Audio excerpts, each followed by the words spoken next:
Fox Sports. We are Baltimore. We are Detroit. Tigers baseball on Fox Sports Detroit is presented by Bell Tire.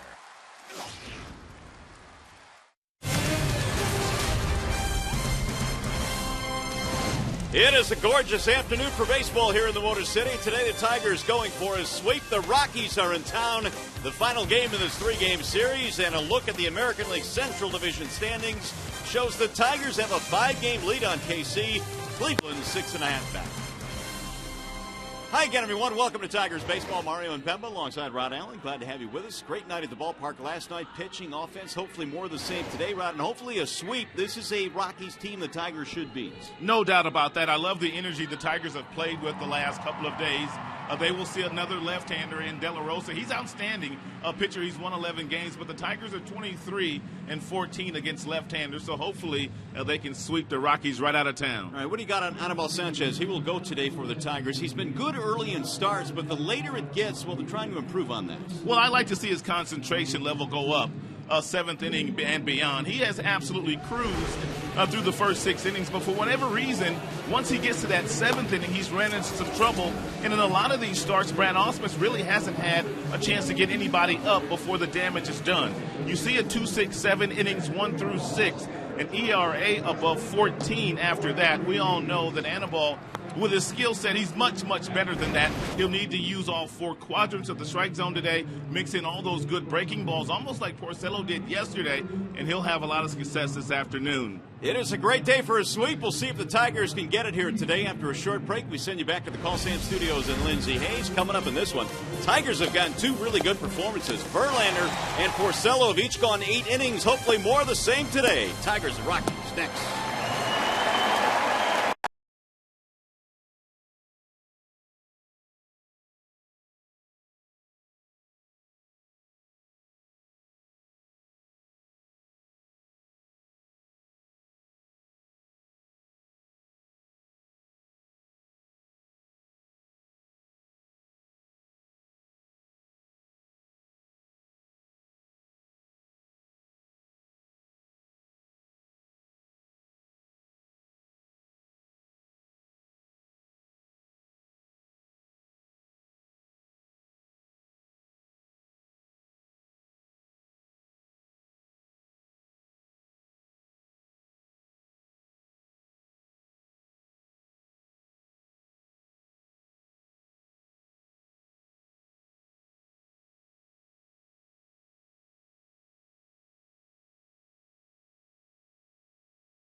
It has been a great weekend of baseball so far. Anibal Sanchez taking the hill today for the Tigers as they go for the sweep against the Colorado Rockies. Their starting lineup today presented by the Metro Detroit Chevy dealers. Corey Dickerson leads it off, the DH this afternoon, followed by Rutledge and Arenado. Justin Morneau back at first base. Drew Stubbs had a big game yesterday. Jason Friday is in left. You've got Rosario, Barnes, and LeMahieu rounding it out, and they are facing Mr. Sanchez, who is presented today by Family Heating, Cooling, and Electrical. Anibal Sanchez looking for his 8th victory this afternoon against the Colorado Rockies. Something to watch very closely today. 3rd time through the batting order for the Colorado Rockies. Will Anibal make the necessary adjustments that he really hasn't made in his last couple of starts? The 7th inning has been troublesome for Anibal his last 3 or 4 starts. Well, the Tigers have gotten 2 really good performances from the mound in the first 2 games. Sanchez brings home the first in a swing and a miss by Dickerson. These Colorado Rockies, they love to swing at the first pitch. They've done that quite often in the first couple of games of the series. Dickerson is 0 for 8. He is batting .315 this year. And he is the DH here this afternoon. Sanchez making start number 20 on the season. Brings home the 0-1. Make it 0-2 now on Dickerson. Colorado comes in with the best batting average in the senior circuit. That would be the National League, but they have not had a lot of success against Verlander and Porcello in the first couple of games of this series. Good pitching always shuts down good hitting. And both of those guys, Verlander and Porcello, going 8 strong. Boy, Porcello last night, a 10 strikeout contest. Sanchez now with the 0-2. Good start to this one, a swing and a miss. Dickerson leaving the strike zone there, 1 gone. Let's set the Tigers' defensive alignment while we have a moment here in the outfield. It's just as it read last night. J.D. Martinez, Davis, and Hunter. Ian Kinsler made his 3rd error last night, one of 5 starting second baseman with 3 or fewer errors. He's had an outstanding year. Good firm fastball upstairs. Good 0-2 pitch. Got Dickerson to chase it for strike 3. Here's Rutledge. He's the shortstop today. And he looks at a strike, 0-1. Tigers have won the first 2 games in the series. Rockies have lost 3 in a row. Rutledge at 300. He's been hot since the All-Star break. Sanchez with the 0-1.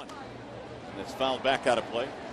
Good firm fastball here displayed by Anibal Sanchez in his first 5 pitches of this contest. All 5 are strikes. And the fastball has been firm at 93, 94. Rutledge, a couple of hits and an RBI in the series. And now Sanchez quickly ahead, 0-2. Fouled back out of play. Rutledge this year has done his best work in the 2 spot, .357 in the 2-hole for Walt Weiss. And they've got him there this afternoon. Nolan Arenado waiting on deck. The Rockies still without Carlos Gonzalez, who aggravated a sprained ankle in game 1 of the series, had to leave midway through that game. He is not starting again today. And that time Rutledge would not chase, 1-2. Tigers last night pounded out 16 hits, won 11-5. Won the opener 4-2. And now today look for the sweep. 1-2 is on the ground, back up the middle. Ranging left is Suarez. And that's out number 2. Rutledge gone 6-3. Bring up Nolan Arenado. Well, it's a great day for baseball. We've already talked about that. Another packed house here in downtown Detroit. Spectacular view from the blimp high above. As the Tigers wrap up this homestand, it's on the road to New York after this one is complete. Bring you those great shots all afternoon long from high above Comerica Park. Arenado batting .287. He's had 2 hits in the series. Swing and a miss. Well, you're not kidding, man. First pitch, they go after it every single time. He has first pitch strikes on the first 3 hitters, all fastballs in the mid-90s. Apparently that's his game plan early, but we do know that Sanchez has 3 above average off-speed pitches, the curve, the slider, and the change, that he will start to mix in. Here's the 0-1. Arenado takes high, would not leave the strike zone that time. 1-1. Double and a couple of walks in the series for Nolan Arenado. Started the season with a bang, a 28-game hitting streak. The best in baseball this year. Fouled away, 1-2.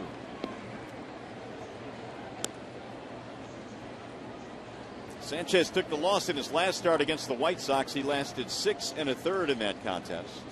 11 pitches in, first breaking ball thrown by Anibal Sanchez. It was a breaking ball that was up in the strike zone that Arenado fouled straight back. Inside and high as he buckles out of the box. He did not go. That's pretty close. John Tumpane, the first base umpire, said that he held up. Arenado wasn't sure whether he was going to be called out or not. Looked like his body might have turned, but he kept his bat back. Look at the front of the body. He was pretty much gone. Oh, my goodness. Easily could have been called a strike. John Tumpane was fooled by the body. 2-2 pitch is just off the plate. 3-2 now on Arenado.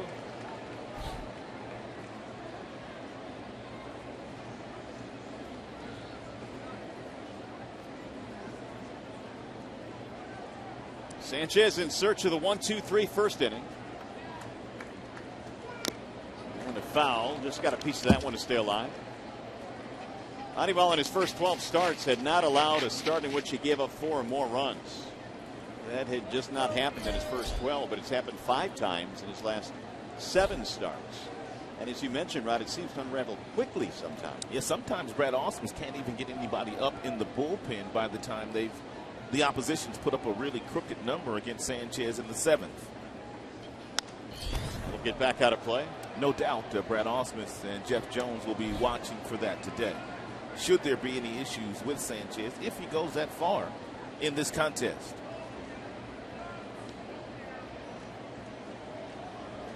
Last 3 starts for Anibal. You see the 11-hit effort that the Diamondbacks put up back on July 23rd. Yeah, that's the most he's given up this year. Again, the 3-2 popped up. This one heading back to the seats and out of play. So Arenado not going down without a fight, trying to get it to Justin Morneau here in the first inning. Morneau waiting on deck, and this has turned into an 8-pitch at bat. A warm, muggy afternoon here at the ballpark.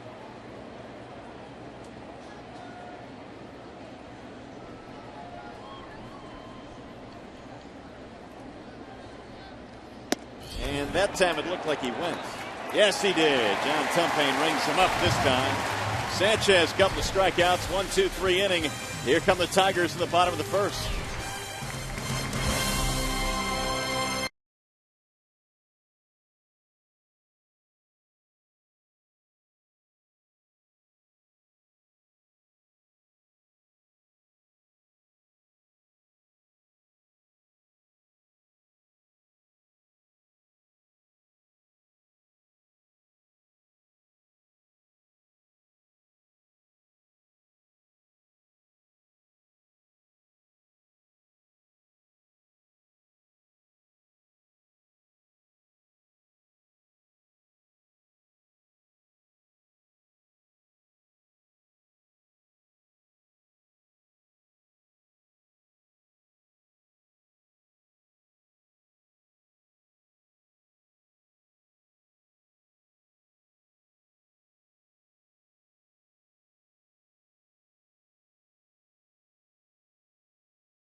Two-three in the top of the first. Here come the Tigers on a gorgeous afternoon here in the Motor City. The Tigers starting lineup presented by the Southeast Michigan Ford dealers, and it looks like this. It is Davis, Kinsler, Cabrera, In the top 3 spots, Victor Martinez, your DH again today. Hunter, then J.D. Martinez, bottom 3 of Castellanos.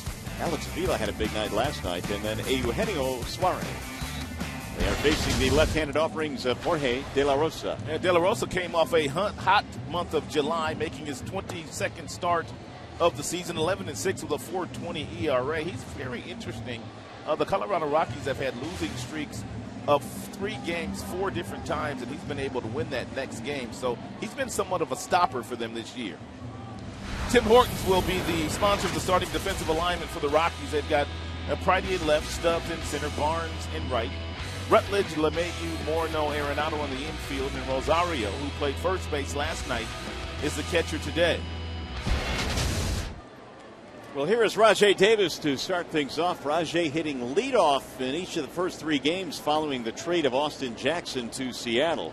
De La Rosa's got a pretty good fastball. It'll get all the way up to 95 miles an hour. He had Tommy John surgery just a couple of years ago, and the velocity on his fastball has finally come back. He also has a curveball. He has a nice cutter that he started throwing this year in a splitter that acts as his changeup. And he'll face Davis, who is 5 for 9 in the series. He's knocked in 3. He has scored 3. Rajai waiting patiently. De La Rosa ready to go to work now. And it's ball 1 missing outside. De La Rosa, 33 years old, out of Monterrey, Mexico. 11-game winner so far this year. Here's the 1-0 pitch. That's in the air, right side, shallow right field, and it's going to be the second baseman, LeMahieu, to make the play. De La Rosa has seen the Tigers in the past, although it has been a while. And he's made 5 career starts against the Tigers, the last one coming back in 2007 when he was with the Kansas City Royals. Here is Ian Kinsler. He's got a little bit of a hesitation when he brings the ball to the plate. Kinsler batting .291. He has bounced back in this series, 5 hits.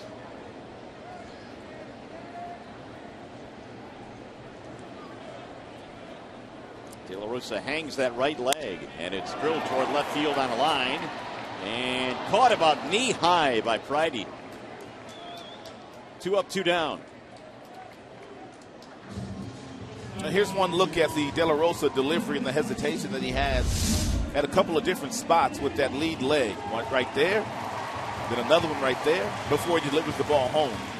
But Ian Kinsler had no problem timing that first pitch fastball thrown by De La Rosa. Here's Miguel Cabrera with 2 outs. Miggy now has hit safely in 5 straight. 344 since the All-Star break.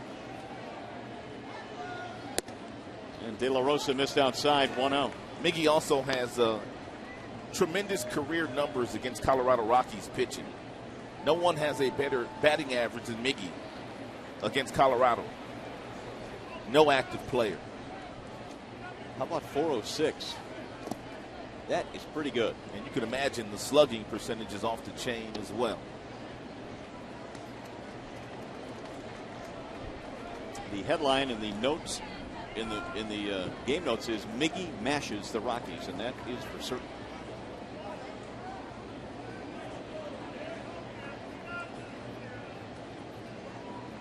Two 2-0 the count.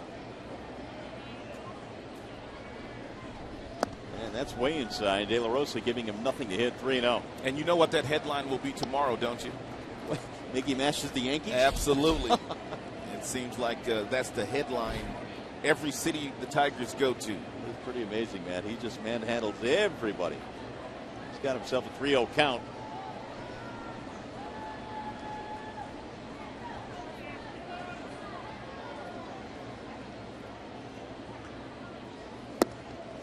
And there's ball 4. So De La Rosa walked him on 4 straight pitches. 2 out base runner. Looks like they're not going to let Miguel Cabrera play today. De La Rosa has simply pitched around Miguel to get to Victor, and sometimes that doesn't work all that well for the opposition either. Time out for the Bernstein advantage. Well, Miguel Cabrera pitched around because he's 3 for 6 with a double, a homer, and 6 RBIs against De La Rosa. So he figures Let's just put him at first base and take my chances now against Victor Martinez. And Victor had a home run in the ball game last night. Tigers have been pretty good this year against left-handed starters. They come in overall 23-14 in games when the opposition starts a lefty. Martinez looks at strike one. And Victor's absolutely clobbered left-handed pitching this season. For much of the year, he was over 400. Right now at 373 versus lefties. Jose Altuve. Still getting it done. It's amazing what he has done this year. He's an all-star. Altuve leads the league in steals. Ball low from De La Rosa, 1-1. Well, we saw last night what the Tigers can be when they're at their best offensively. And one thing, Rod, that stood out to me, the fact that obviously they hit 3 home runs, but Davis again was a nice little catalyst last night. He really was. First couple of games minus Austin Jackson, he has done very well in center field, running down everything, and he's been quite the catalyst leading off for the Tigers. 5 hits in this series, and he's touching home plate just about every time he gets on. Martinez sends a ground ball, sharply hit right back to the mound. That'll take care of the Tigers. No runs, a walk, 1 man left.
On Fox Sports Detroit is brought to you by Comerica Bank, a part of Detroit and the community since 1849.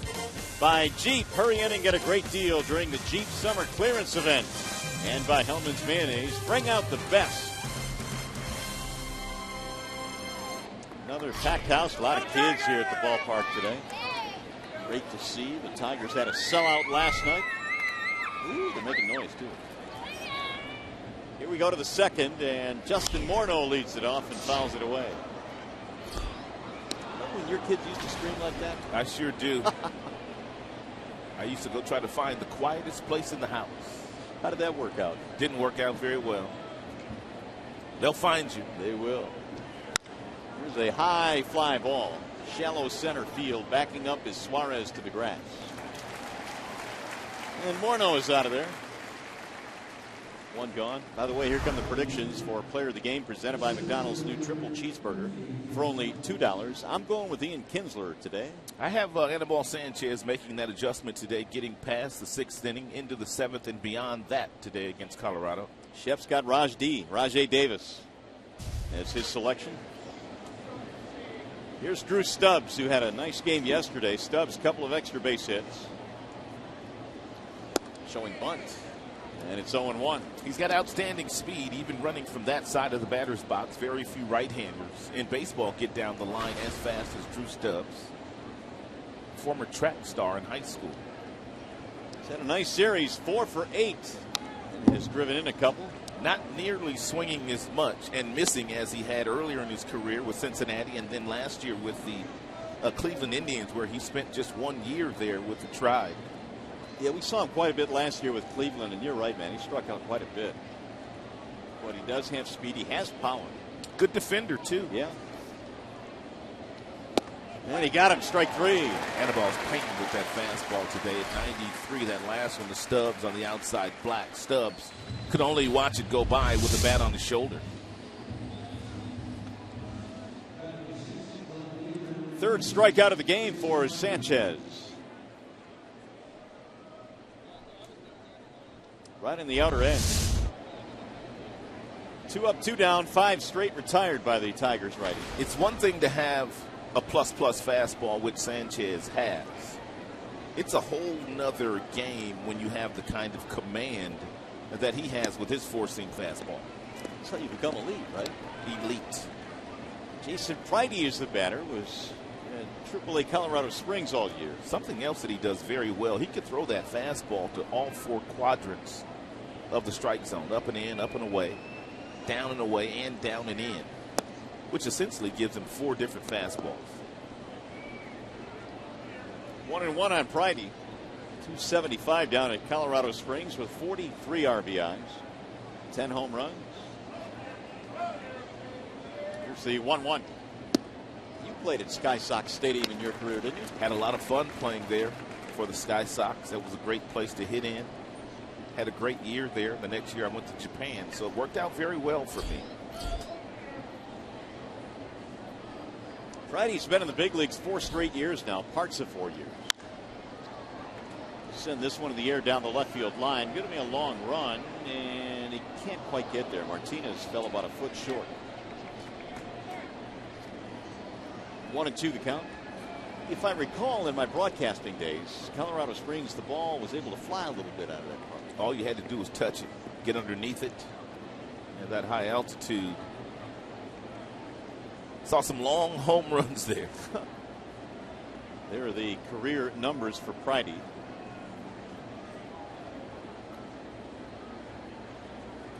Now Sanchez ready with the 1-2. Low, 2 balls, 2 strikes. No score in the second. The Tigers trying to sweep the Rockies before they hit the road for 9 straight away from Comerica.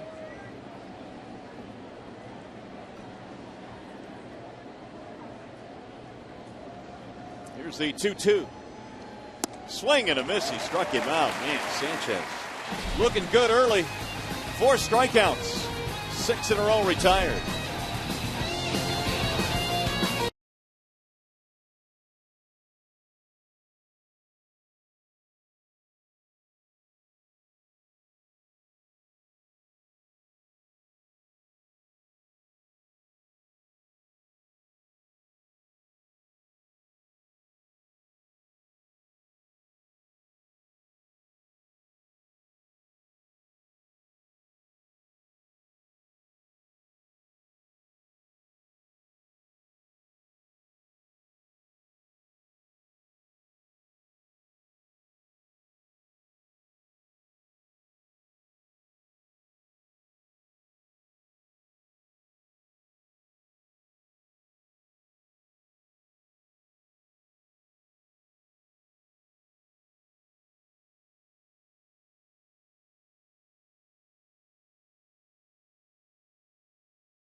Second, no score in this contest. And aerial coverage provided by DirecTV. If you call yourself a sports fan, you got to get DirecTV. Call 1-800-DirecTV. And they are providing our spectacular shots on a gorgeous day here in downtown Detroit. Here come the Tigers now facing De La Rosa in the second. It'll be Torrey Hunter, J.D. Martinez, Nick Castellanos. I keep thinking back, when I see those aerial views, I keep thinking back to what Pudge said last night in our booth. He said, I never really realized how beautiful this park is. When you're playing on the field, you don't get the same sense you do in the seats or up at the press box. Gorgeous ballpark. Hunter looks at a ball inside. Yeah, you don't get a chance to really appreciate it when you're coming to work. And basically, as a player, you're coming to work. I mean, yeah, you see the people upstairs, but not until you walk around the ballpark and you see everything that it has to offer do you really understand what a wonderful job they did when they built this place. Here's the 1-0. Little chopper toward third on the charge there. Arenado. And Hunter is out, one gone. Now J.D. Martinez. J.D. is 1 for 6 in the series. And that one went a long way. Hit one to the opposite field. A solo home run last night. We knew Martinez had power, but it's his power to right center that was a little bit surprising to me. When he hits the ball in that direction, there's no slice to it either. He hits the ball the opposite way like he's a left-handed power hitter. 0-1.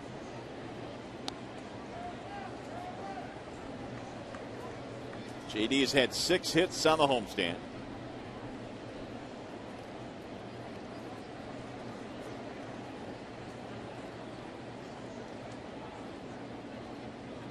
Now De La Rosa with the 0-1 pitch. Up and in. 1 ball, 1 strike. 7th season with the Rockies now for De La Rosa. He's been there a while. And as Rod mentioned earlier, had some time briefly with the Kansas City Royals. Broke in with Milwaukee.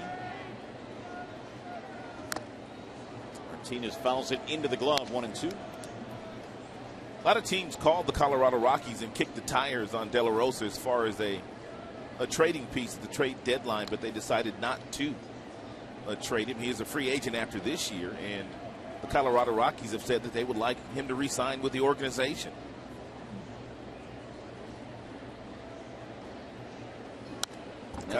Kind of brings it back to the conversation you and I were having a couple of days ago. If you're a free agent, why in the world would you want to sign a free agent contract to go to a place where historically it's been tough to pitch? Yeah, Mike Hampton did that a few years ago, signed a big deal to go there for a couple of years, and he found it difficult to pitch there. Here's the 1-2, swing and a miss. Howard De La Rosa, for whatever reason, he has had a lot of success pitching at Coors Field in Denver. His home record is superb, so he might be one of those guys that just decides to stay home and sign that free agent deal. Well, yeah, the Rockies have to be thinking, here's a guy that has a 2.76 ERA, or did last season at Coors Field, and his ERA is awfully good this year as well. So they certainly would love to keep him there. He was 10-1 at home last year. Now with 2 outs, here's Castellanos. Nick has had 1 hit in the series. That was a 3-bagger last night. Ball 1.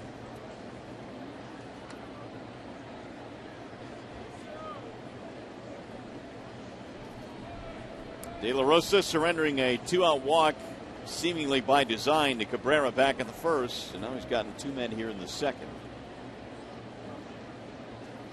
And a big swing there. 1 ball, 1 strike.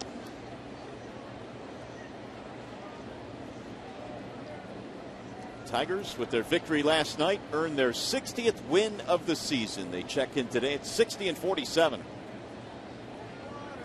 Brad Ausmus hoping that with the addition now of David Price, moving forward in the months of August and September, they can get on a bit of a roll.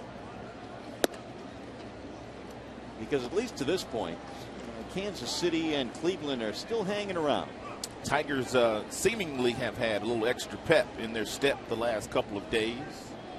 And with the acquisition of David Price, a lot of smiles walking around upstairs here, too. Here's the 2-1. I think Max Scherzer said it best the other day when we had him on the air with us that, really, and Price had not arrived yet, and all they knew was that Jackson was gone and Smiley was gone, so it was a bit of a downer. But once Price showed up, Max realized that he would certainly give the clubhouse a bump, and I think he has. Here's the 3-1. In there, 3-2 on Castellanos. Tigers' rotation is going to be absolutely sick. With Max Scherzer getting the ball tomorrow night in New York, followed by Price, and then Verlander. So you split up the two righties, and you add in a former Cy Young Award winner.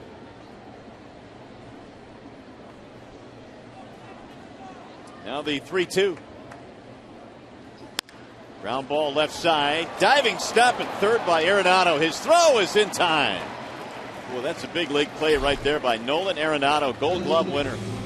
And a Gold Glove caliber play to Rob Castellanos. Tigers baseball today presented by Bell Tire.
And back to the mound is Anibal Sanchez. Arenado with a terrific play, robbing Mr. Castellanos of a hit. And so it'll be Willeen Rosario to lead it off here in the third. Rosario, Barnes, LeMahieu. 7-8-9 for the Rockies. 3 out of 8, couple of RBIs for Rosario. Back behind the dish in this one. He was playing first base last night. And he looks at ball one. Rosario has some power. Last couple of years, better than 20 home runs. He has hit 9 so far this year.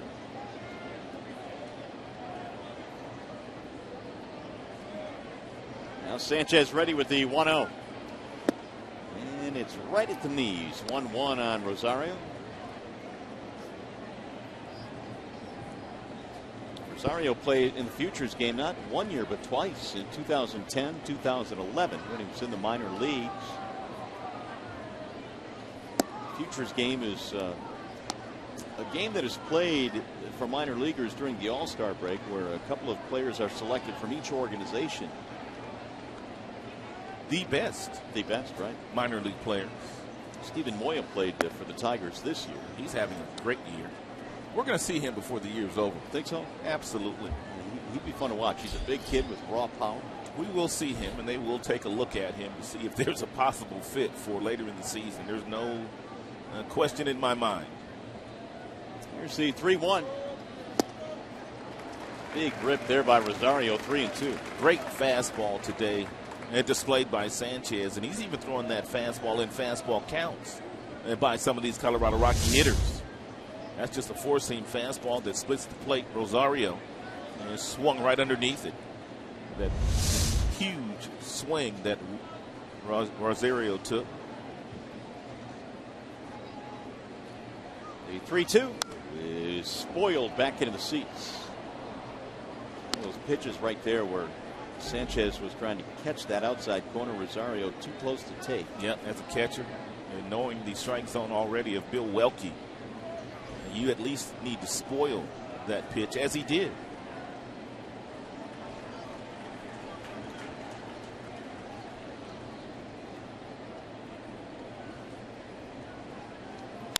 Ground ball foul, third base side. Rockies batting here in the third, and so far Sanchez has retired all 6 that he has faced, 4 of them on strikeouts.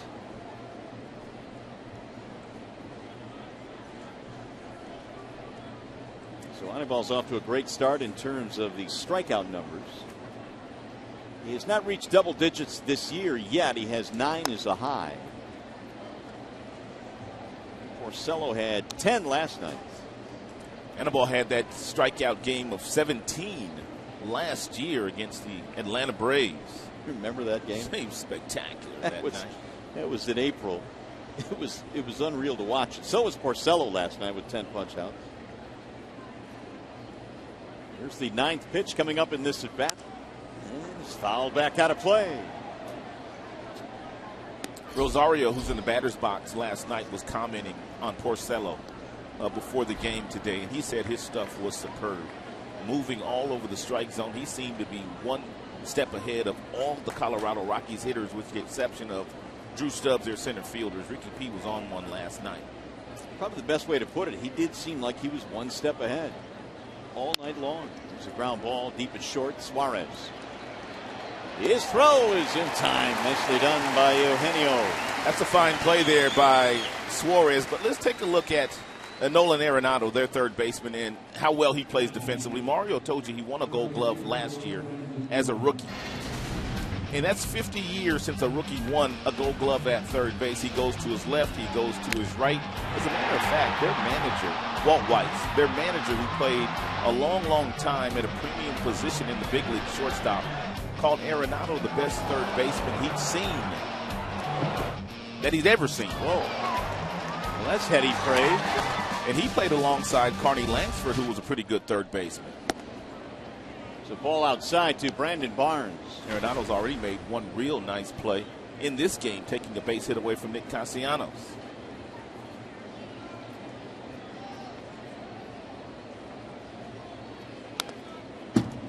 One ball, one strike on Barnes. He's getting a start here today. Came on defensively for Carlos Gonzalez in game 1 when Gonzalez tweaked his ankle. And then he pinch hit in the ball game last night. Got a couple hits in the series. He does. Barnes last night had a pinch hit double in the 9th inning.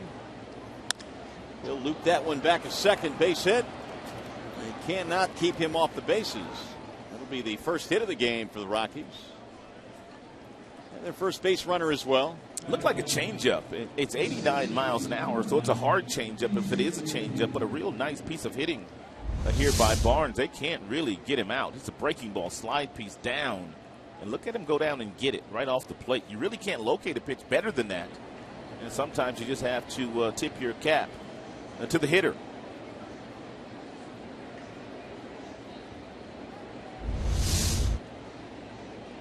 Here is DJ LeMahieu batting in the 9 spot for the Rockies. And he looks at ball 1 outside.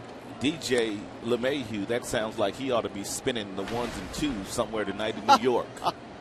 Huh? DJ LeMahieu. Yeah. Well, maybe down in the French Quarter. He did play at LSU. He's got that French sounding last name. DJ LeMahieu on the 1s and 2s. He is out of Brother Ice. They got another really good player right now at Brother Rice. His name is Nick Plummer, center fielder. He's a senior. There's a lot of scouts. No, I haven't seen him, but there's a lot of people calling me on him and wanting to know if I knew anything about him. I didn't know much about him, but apparently he's a really good player. Nick Plummer, center fielder. He's a senior. LeMahieu was a two-time player of the year in Michigan. And Brother Rice. And he looks at a ball inside. 2-0.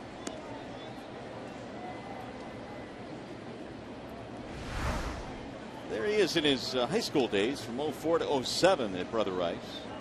Said he watched a lot of games right here at this ballpark growing up.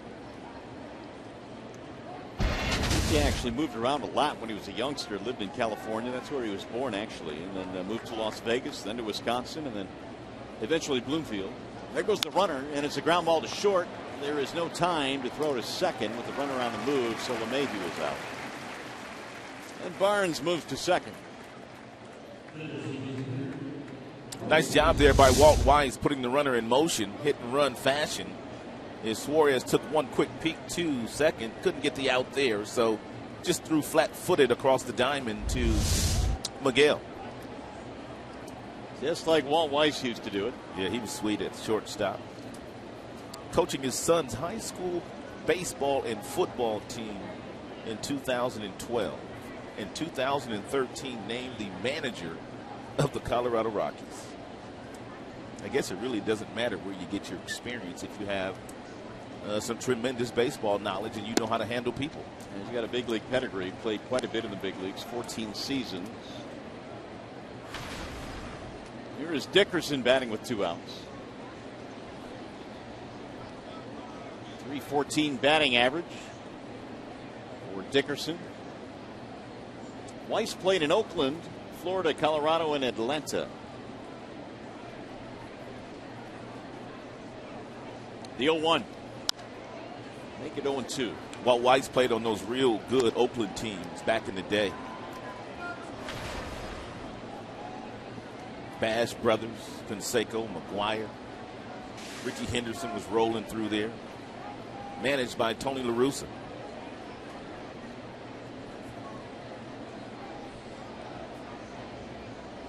A lot of postseason action. A few World Series teams.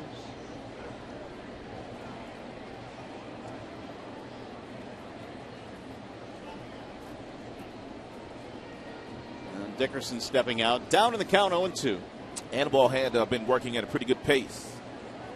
But now that they've gotten a runner in scoring position, he has slowed down drastically.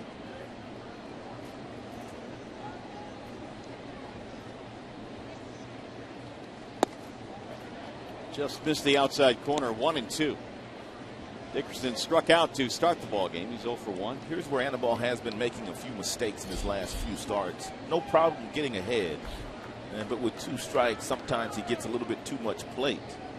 And the opposition has been able to capitalize with some base hits. His stuff is so good, he's got 3 or 4 legitimate swing and miss pitches that he could throw here to Dickerson. Little number hit toward third. Castellanos. That'll end the inning. No runs, a single, and 1 man left.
The Tigers, in fact, looking for their first hit of the ball game as we go to the bottom of the third.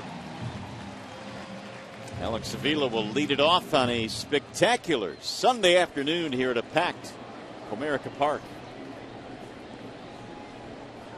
Avila, Suarez, and Rajai Davis trying to get it going against De La Rosa. So far in the ball game, Tigers have just a walk. Avila had a nice night last night. Finished up with 3 hits, a couple of doubles, a couple of RBIs.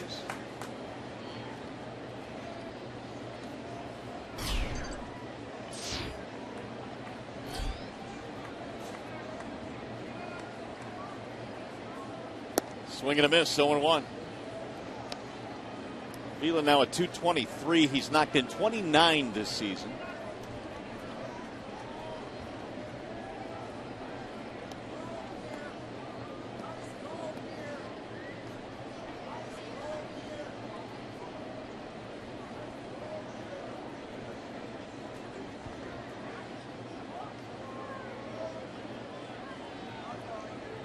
Now the 0-1. Bit outside, 1 ball and 1 strike on Alex Avila. He'll be followed by Suarez and then Davis. Tigers last night had the bats going from beginning to end. They scored in each of the first 8 innings, every frame that they hit in. Ended up with 16 hits. Now Avila wants time. This is the 5th start this year for De La Rosa, where he is trying to snap a losing streak of 3 games or more by his team. And he's 4 for 4 in those situations. So he's trying to do it for a 5th time today. And there's strike 1 and 2. So he has been quite the stopper this season for the Colorado Rockies. We're talking about how much better he's been at home. His ERA is 2 runs better at home than it is on the road. But he's trying to get it done here today and stop that losing streak for the Rockies, who lost 3 out of 4 against the Cubs on the road before coming here. 1-2 is hammered back out of play.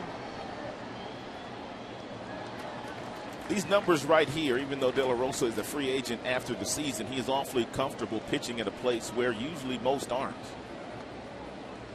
Pitches very well at home. Nothing but lefties in their rotation, and if Brett Anderson makes his start tomorrow, and he is scheduled, the Rockies will tie the 82 Royals for consecutive starts by a lefty. 20 straight starts it would be.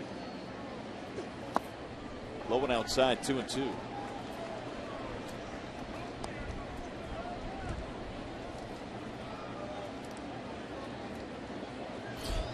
Suarez waiting on deck.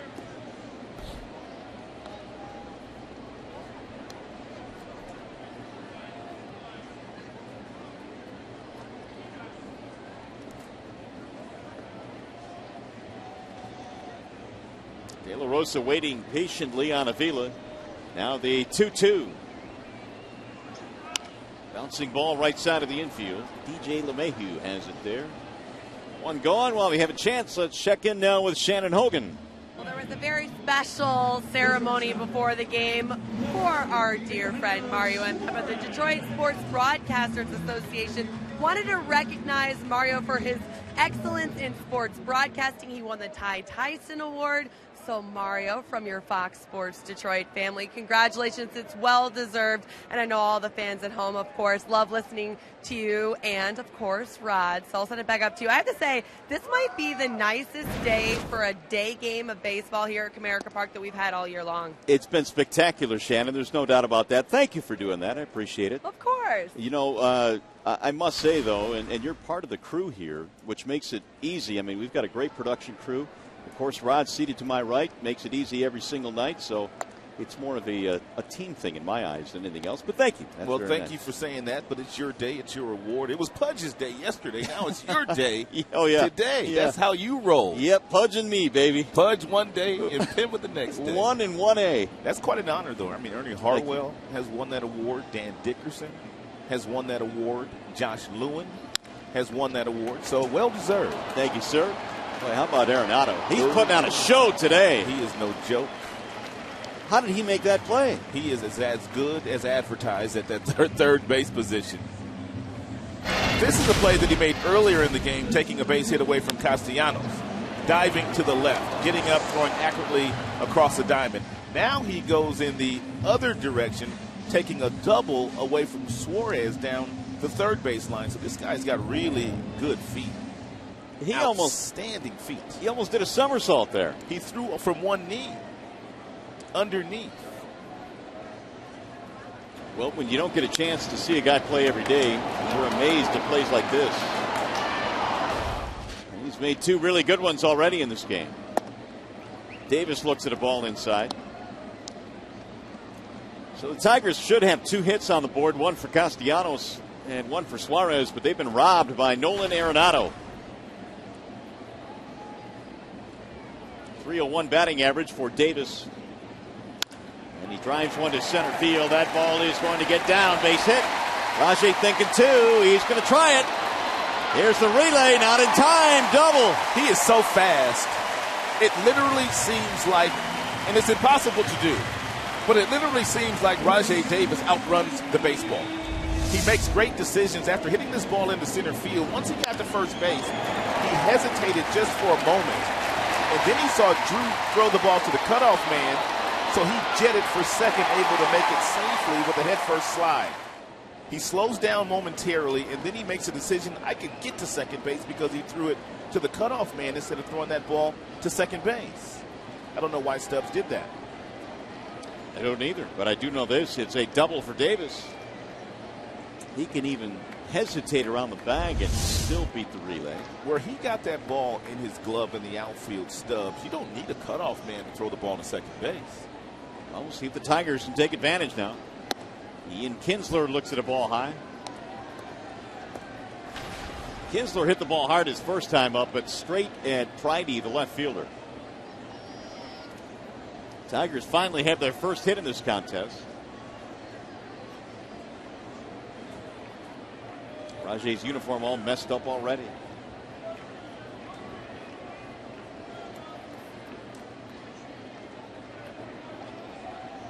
Here's the 1-0. We'll go foul down the third base line. 1-1 on Kinsler. 40 multi-hit games this year for Ian. And 5 hits in this series so far.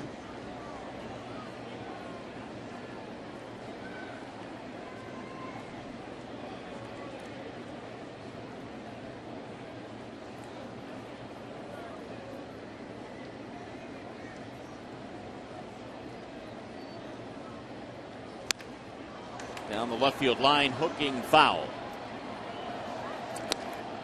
Check this out on De La Rosa. He's one of 5 National League starters with less than a .220 opponent's batting average against him, or 1 or fewer home run allowed with runners in scoring position. So he's at his best when he's pitching in a little stress.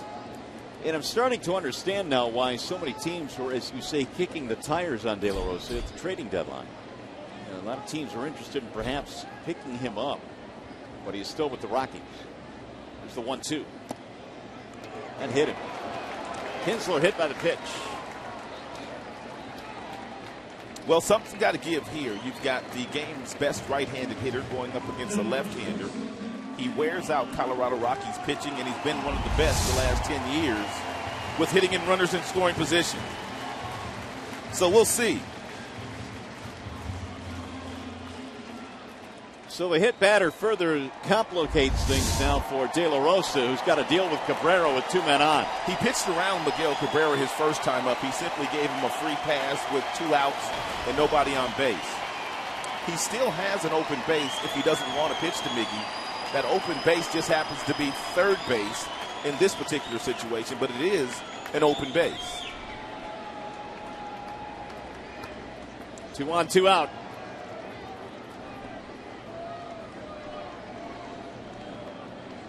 Meanwhile, Martinez on deck is saying, go ahead, I dare you to walk.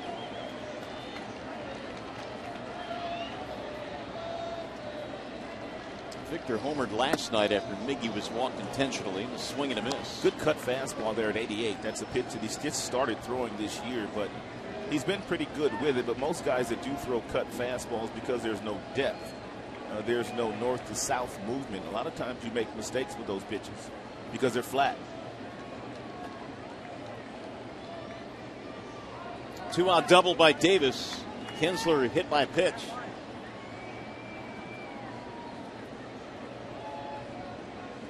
Here's the 0-1.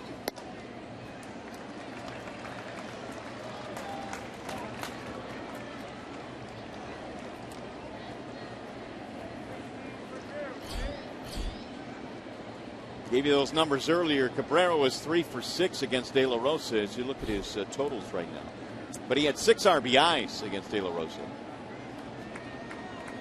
And just 6 at bats. Back up the middle into center, base hit. Davis rounding third. He will score. And Cabrera gets it done again. He made his mistake when he hit Ian Kinsler. He also may have made a mistake by not using that open base that he had, because Miggy now 4 for 7 with 7 RBIs against the starter, De La Rosa.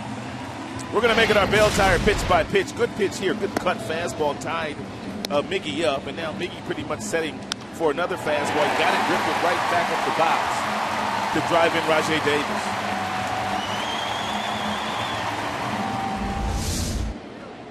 So the Tigers now have their second hit of the game. They've taken the lead, and now the Tigers with men in scoring position in the series. 10 for 20. Once again, it's Davis igniting the offense.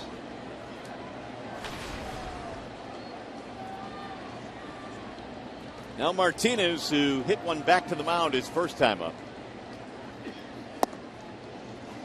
Ball 1.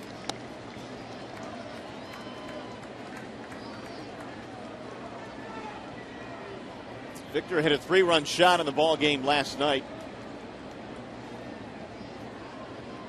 It was a game in which the Tigers hit a total of 3 homers. De La Rosa had retired the first 2 men here in the third. High fly ball, left field, ball hit well. Friday, track, wall, and gone. Another home run for Victor Martinez. 3-run variety for the second consecutive day for the Tigers' outstanding designated hitter. He had not hit a homer in a month until he hit one last night, and now he's gone deep again today.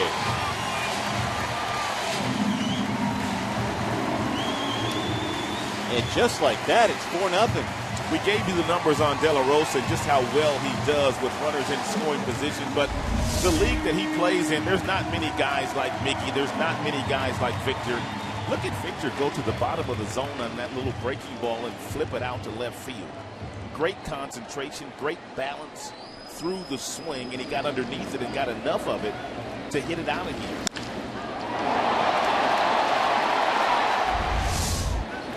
Torrey Hunter looks at a ball high, 1-0.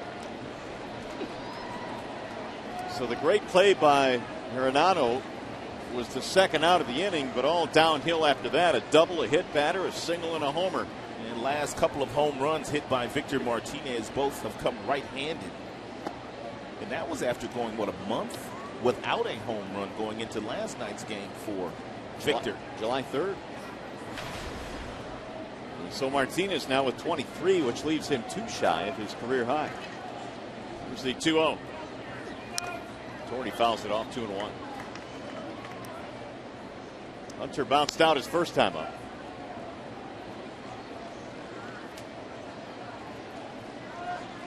So they're getting production from the top of the lineup in terms of getting the table set, and the big guys in the middle are doing their job now. Cabrera, Martinez.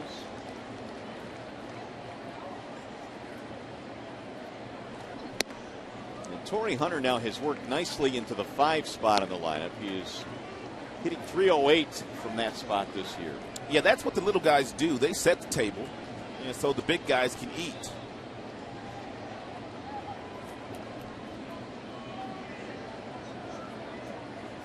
Cabrera now 83 RBIs. Victor has 65 RBIs. Here's the 3-1 pitch. Fouled straight back, had a nice hack. 3-2 on Torrey Hunter. 4-0. Tigers have 4 runs on 3 hits. And it was a quick strike here in the bottom of the 3rd. J.D. Martinez waiting on deck.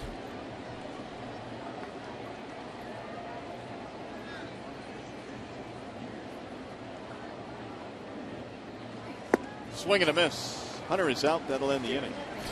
Tigers send 7 men to the plate. Victor Martinez putting on a show. Last night, Fiesta Tigres night. 3-run shot. Today, he does it again.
Detroit is brought to you by Arby's. We have the meats.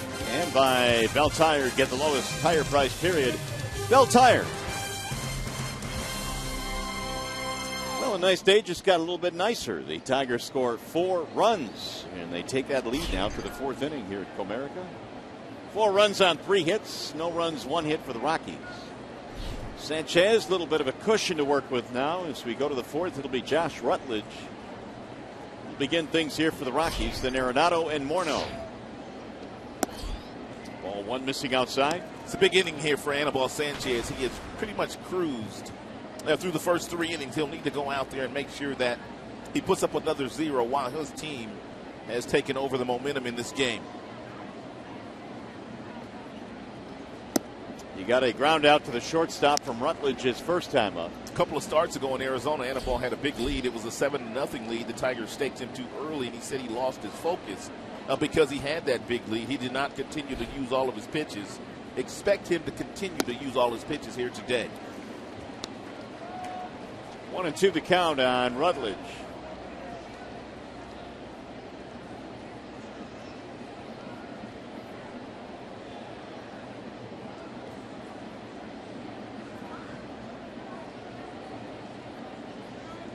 Now the 1-2 pitch. Ooh, swings and misses, leaving the strike zone. Another strikeout for Anibal. 5. Hey, by the way, just a reminder, as you enjoy a cold one, to look forward to Miller Time later in tonight's game, brought to you by Miller Lite. I meant today's game, not tonight. Here's Arenado. Speaking of tonight, the Yankees play tonight against the Boston Red Sox, so they won't get back home until about 1, 2 in the morning. Yankees on Sunday Night Baseball, stunning. There's a ball outside, 1-0 the count. Well, that'll be good because get a sneak preview. Yeah. The Tigers will be rested.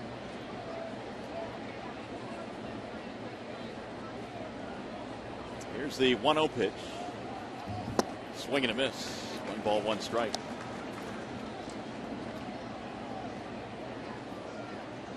Arenado struck out.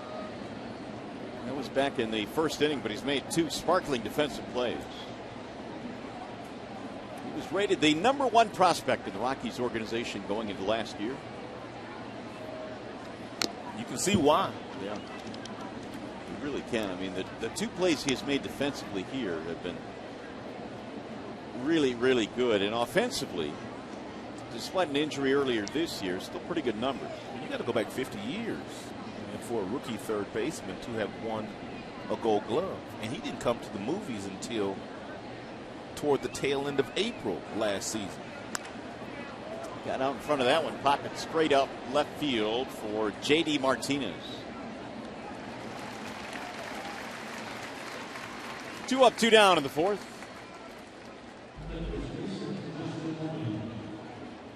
Here's Justin Morneau.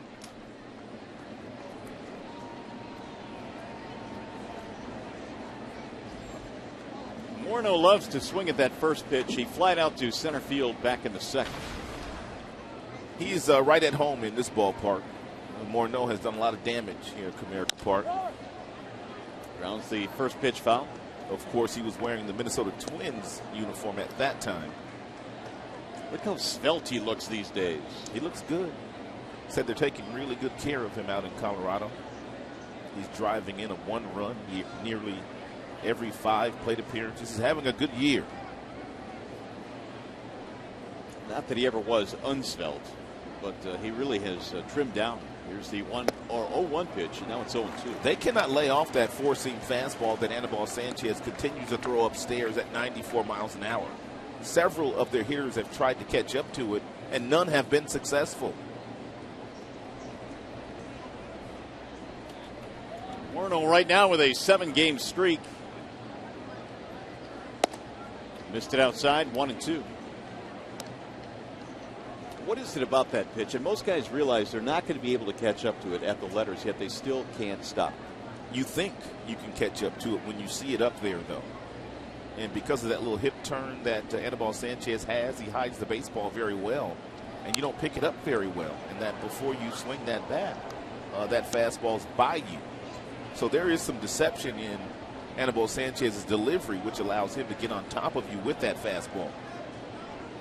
Not quite the magnitude of Louis Tiant, but I guess a poor man's version of Louis Tiant. Kind of in between. That time he was able to lay off 2-2.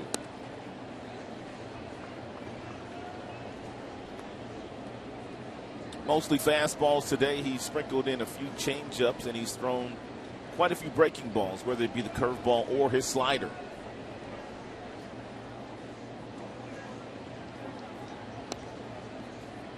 Morneau steps out. We're in the 4th inning. The Tigers have jumped out to a 4-0 lead in this one.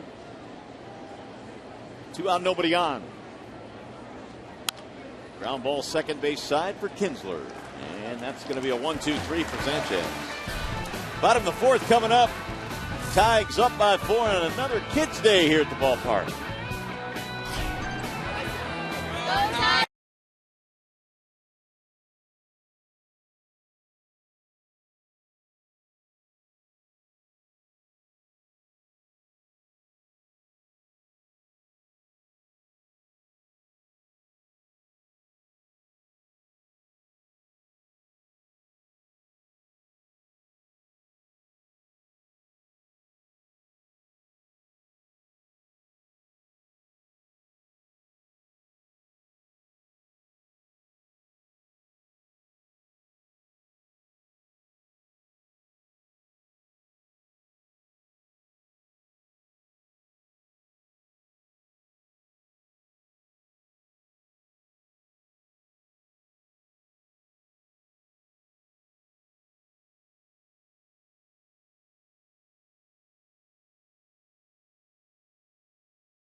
Aerial coverage provided by DirecTV.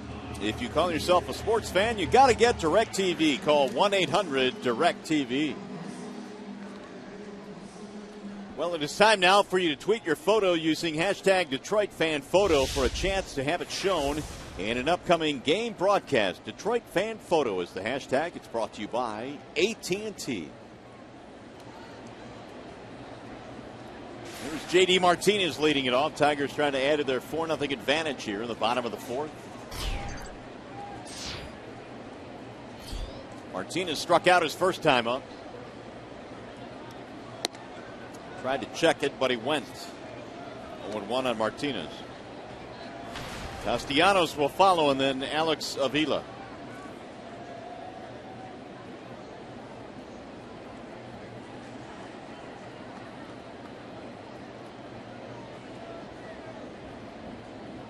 Here's the 0-1. High fly ball, and is hit well to left. Back to the wall goes Pridey. Just a little bit short. 1 out. Anything in the air off the bat of Martinez, and you think it's got a shot. Especially here during the day at Comerica Park, where the ball travels much, much better than it does at night.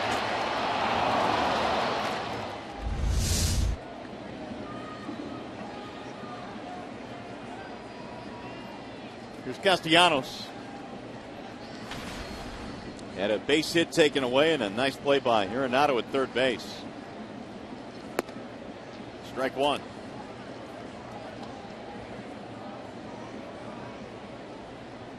Tigers have 4 runs, 3 hits. Rockies no runs, 1 hit. Neither team with an error.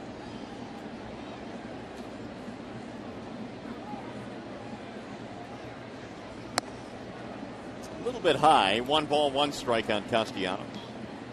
Tripled in the ball game last night.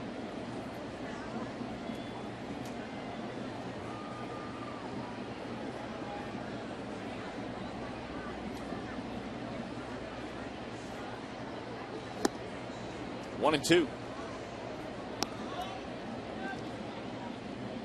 De La Rosa missed most of 2012 Tommy John surgery. Was a 16-game winner last year and has won 11 already this season. Here's the 1-2. He'll get back out of play down the right field line. They say that his velocity this year is the best that it's been since going through that Tommy John surgery a couple of years ago.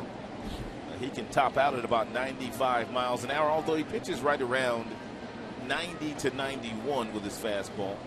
Every now and then he'll reach back to get a little extra.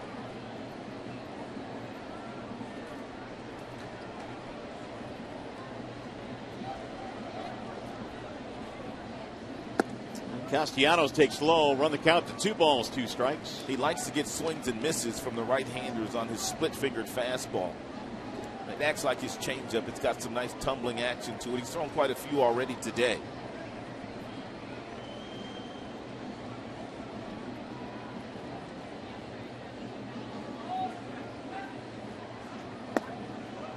Now it's full at 3-2. If you don't see a guy with this type of hesitation like you normally do with De La Rosa, how long does it take for you to kind of get accustomed to it or comfortable with it? It may take 1 or 2 pitches. You have to do like you do all guys that have hesitation or have some things in their windup that try to distract you. You simply have to wait till he gets to that release point and pick up the ball there. Kind of forget about all the other motions and the stops and the starts that he's doing with the lower half of his body.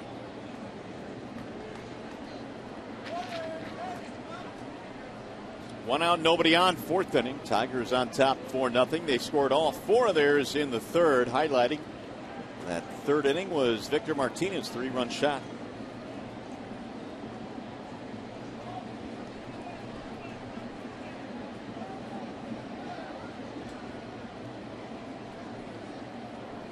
And again, the 3-2.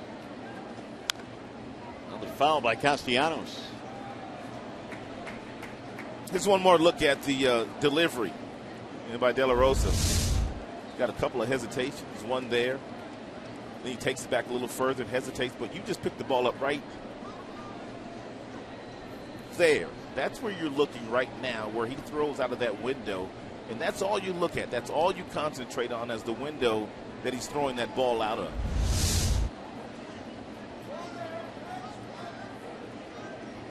Swing and a miss, and he finally is able to get Castellanos. That's that splitter. Third strikeout. Well, the New York Yankees make their only 2014 visit to Comerica Park August 26th through 28th. Don't miss Derek Jeter's final games in Detroit. For tickets, call 866-66-TIGER or visit tigers.com. So mark those dates down on your calendar and see Mr. Jeter for the final time here in Detroit. The captain, Derek Jeter.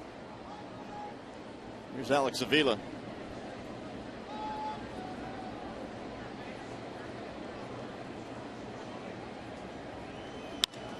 Avila hits this one in the air to shallow left field. Pridey coming on. And that's going to be a 1-2-3 inning for De La Rosa. To the 5th inning we go.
I guess the guy I've kind of been around the most would be Justin. You know, we did a couple things in the offseason a couple years ago. I've known Jabba from when he was with the Yankees. Sure. Torrey's always been a guy I've looked up to. I mean, he's definitely one of my favorite people in baseball, and that was before I knew him. And since I've known him, he's definitely climbing the ladder. You know, he's a stand-up guy. He's fun to watch. That's David Price, who joined the Tigers in the trade just a couple of days ago from the Tampa Bay Rays, still trying to get acclimated to his new city, his new clubhouse, his new teammates. Had some very nice things to say about Tigers right fielder Torrey Hunter, but really, who doesn't? He said he admired him from afar, but then when he started watching him play, and now in the same clubhouse, tremendous amount of respect for Torrey Hunter. Price leads the majors in strikeouts. He'll make his first start as a Tiger on Tuesday at Yankee Stadium. He is 10-5 in his career against the New York Yankees. Of course, he has seen a whole lot of them. Well, Drew Stubbs will lead things off. Sanchez has been really good. He got him 1-2-3 in the 4th. And he has surrendered just one single in this game. That's it. Here's the 0-1. 0-2 on Stubbs. David Price gave up Derek Jeter's 3,000th hit. That's right. At Yankee Stadium. He doesn't like giving up hits, but I'm sure that's probably one that he didn't mind giving up. Yeah, that's one you can swallow.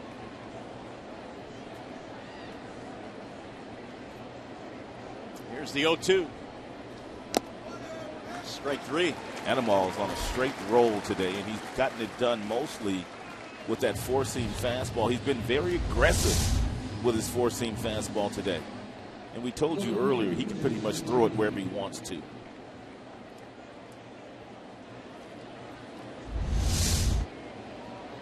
Here's our high-speed pitch brought to you by Xfinity. In 95, that top fastball so far today by Anibal Sanchez. He's thrown that at that velocity quite often today.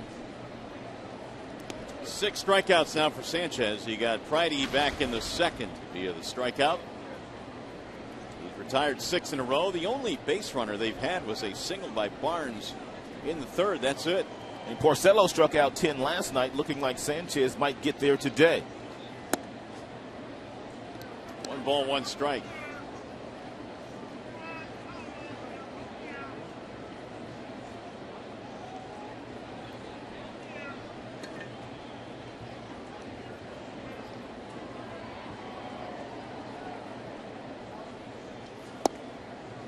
Missed the outside corner. 2-1 on Jason Pridey, who was just called up from their AAA team in Colorado Springs. The last 4 years, he's played with 4 different teams: Baltimore, Philly, Mets, and Minnesota. The ball inside and low. 3-1 on Pridey. It's a long flight from Colorado to get to Detroit. Yeah, Colorado Springs, no doubt, but well worth it if you're going to the big leagues. Here's the 3-1. There's the strike call. They give you 72 hours to go in both directions, whether you're going to the big leagues or whether you're being demoted back down to the minors. And it's mind-boggling how most guys take all 72 when they're going back to the minors. But when you go into the big leagues, guys are there the next day. There's a foul straight back. They use every bit of those 72 hours when they're going back to the bushes, though. Now, did you ever go from the minor leagues to the big leagues in the middle of a season? Nope, but I went from the big leagues to the minor leagues. Yes. And you took all 72 hours, I see. Renee Latchman, I told the story a couple of days ago. He was my manager in Seattle the first time that I got to the big leagues in 1983. 3-2 pitch is fouled off. And I didn't stay up very long. I got sent down, a little after, before the first month of the season was up. And Latch called me into the office, and when he sent me down, he told me, we're sending you down, but the good thing is you're going to Hawaii. Oh, nice. And so our AAA team was in Hawaii. So, I guess he thought that would make me feel a little bit better if they sent me to Hawaii. It helped, I guess. Yeah, well, I'm sure it did, but after you got there for a while, it was probably better to be in the big league. Well, that AAA meal money, $11 a day, didn't go very far in Hawaii back in those days. 7 strikeouts. $11 a day. That's it, huh? $11 a day. And, of course, that was gone by the first day. Well, especially in Hawaii. First day was done. Here's Willeen Rosario. Now, when you were broadcasting in AAA, was Hawaii still a AAA affiliate? No, they were not in the PCL at the time. They were gone. Now, we did have Las Vegas, and there still is Las Vegas, and you could lose your money there very quickly. Yeah, the $11 doesn't last very long there either. It lasts approximately 2.3 seconds. 11 of 16 first pitch strikes for Sanchez. Rosario bounced out his first time. Suarez made a nice play on it. Anibal ready with the 0-1, and it missed inside. 1 ball, 1 strike.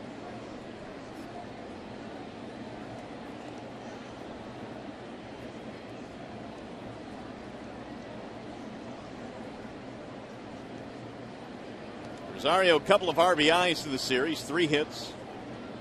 Trying to get something started with 2 outs. Ground ball to third, deep behind the bag. Castellanos. And Rosario is out. Sanchez on a roll right now. He's retired 8 straight. And he is absolutely cruising. Tigers baseball presented by Bell Tire.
By the new Chevy Silverado light duty and heavy duty lineup. And by the Expendables 3, hang on for one last ride in theaters August 15th. Back here at Comerica Park, where the Tigers are holding on to a 4-0 lead right now. They got all four of them back in the third with 2 outs, nobody on. They got a double, a hit batter, single, 3-run homer. The home run belongs to Victor Martinez. A couple of bloops and a blast. That's all it takes. Meanwhile, Sanchez has done the rest. Anibal has given up just 1 hit in this contest so far. Eugenio Suarez leads it off. It'll be Suarez, Davis, Kinsler. De La Rosa got the Tigers 1, 2, 3 in the 4th. He has retired 4 straight.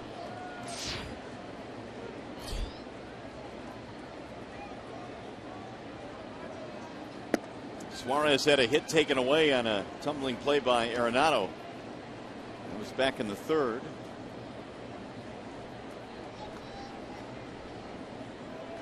He has scored a couple of times in the series, has an RBI and 3 hits.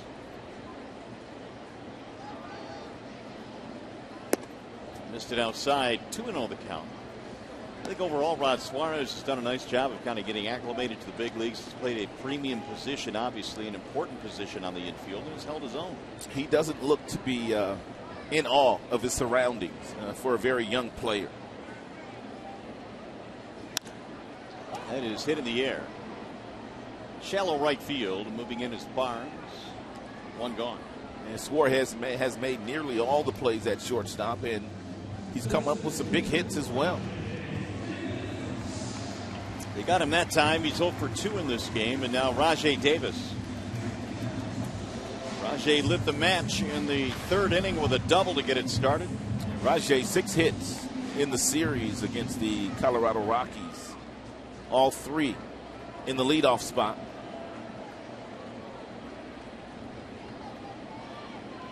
He came in 376 over his last 26 games. He fouls it straight back 0-1. How about Dave Dombrowski last night when he was kind enough to join us on air, talking about all the conversations that they had with Seattle.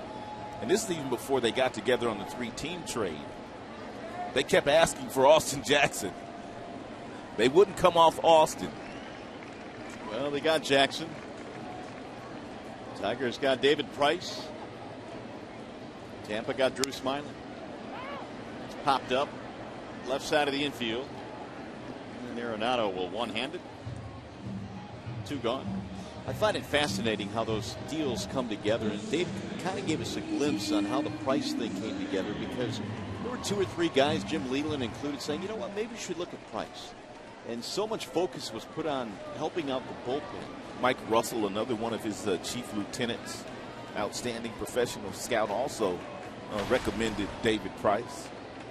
Because really, with the rotation that they have, that kind of takes care of some of the issues that they've had in the bullpen this season. Here's a strike call to Kinsler. Well, Price is one of those guys that, as they say, likes to get 27 outs. He wants to be there the entire game. He said that going 6 innings and getting a quality start for that's a joke yesterday. He did. Man, Arenado almost made another diving play. Kinsler squeaks it by him with a 2-out single. Yeah, David said it's a joke. I want to go 7 innings, he said. Got to admire that philosophy. Hey, the Tigers host the Seattle Mariners Friday, August 15th at 7:08. First 10,000 fans receive a free Miguel Cabrera 2-time MVP bobblehead. For tickets, call 866-66-TIGER or visit tigers.com and score a Mickey MVP 2-time MVP bobblehead. Here is the real Miguel Cabrera. You think we'll ever get in that rotation for a bobblehead? I'd like a bobblehead someday. Of yourself? Yes, absolutely. Yeah. You would not like a bobblehead? I would. You're so modest. I'm just kind of on the fence on it. You know, you got everybody else's bobblehead hanging up in your office. I do. I even have some announcer bobbleheads too, which is kind of cool. You know what I like are the ones where you push the button and all the catchphrases come out. Those are pretty cool too. You could have yours saying "I see you" and all that stuff. I would love one. Nope.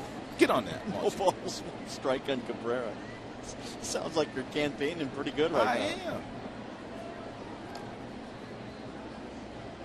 Well, all 5 of the Tigers' base runners here have come with 2 outs.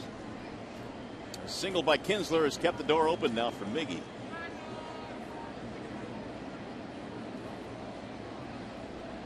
Tigers lead 4-0. We got a billboard this year. We did. We're getting closer. That's a step in the right direction. We're getting closer. That's a pretty cool billboard, too. Cartoons made of it. 0-2 the count.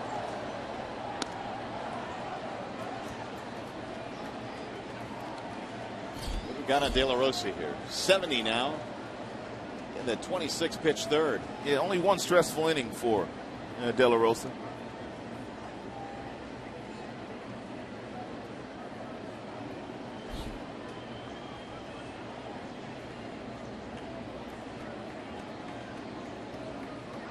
Cabrera singled in a run against De La Rosa back in his last at bat. He's also walked in this game. De La Rosa has just not been able to get him out. Anytime he faces him, it's been pretty much a disaster. Yeah, he's now 4 for 7 against De La Rosa with 7 stakes, 7 RBIs.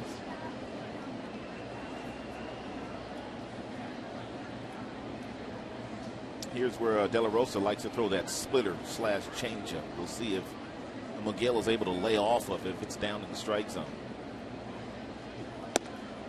Snap throw back to the bat. Kinsler back in there standing up.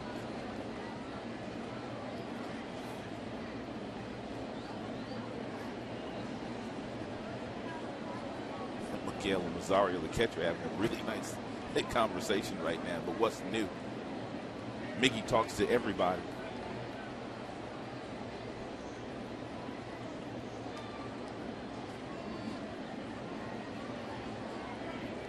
Here's the 2-2.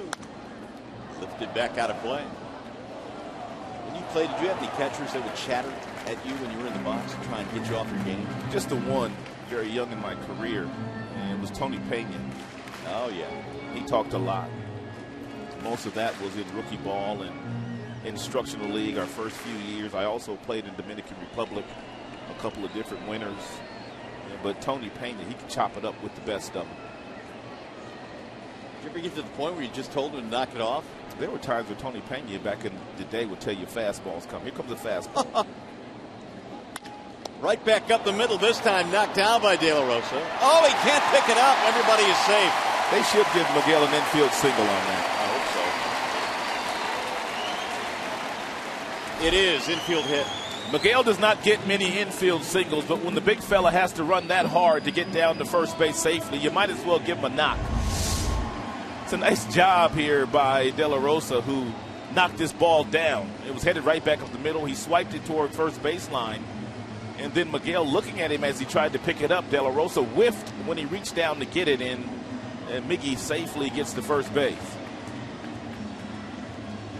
Looked like De La Rosa was kind of concerned as well about maybe making contact with Miguel, running into Miguel. That's why he kind of short-armed that ball while it was still rolling on the ground. Or it could have been his menacing stare that he felt as he was trying to pick up that baseball. I think Miguel running down the line, staring him down. There it is right here. Don't you pick up that ball. He's still looking at him.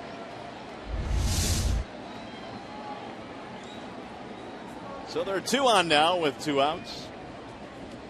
And here's the guy that hit the 3-run homer last time, Martinez. Strike called right at the knees. Victor hit number 23 in his last at bat.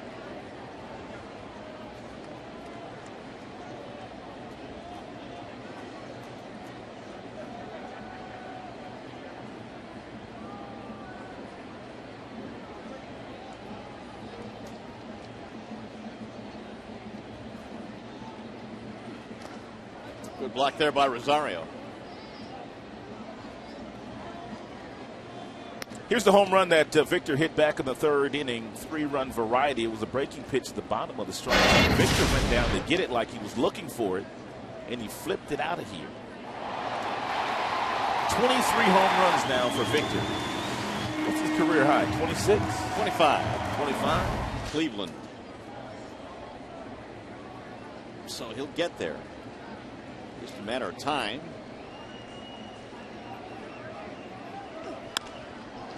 To right field on a line. Barnes is right there. The Tigers threaten but do not score. 5 in the books. 4-0 Detroit.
A different Anibal Sanchez here today, and boy, he wasn't kidding.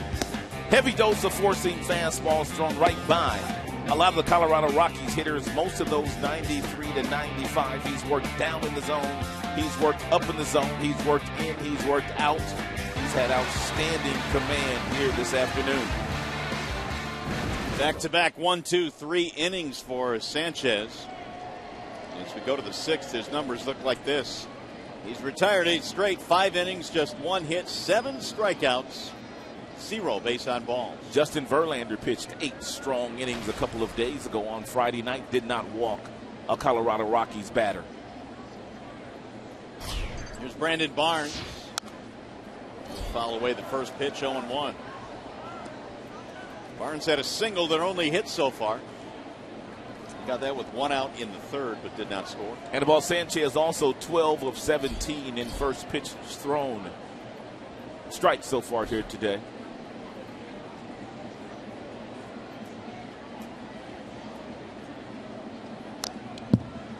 Make it 0-2 on Barnes. LeMahieu to follow, and then Corey Dickerson. Tigers got all 4 of their runs in the 3rd. And so far, that's all they've needed, courtesy of Mr. Sanchez.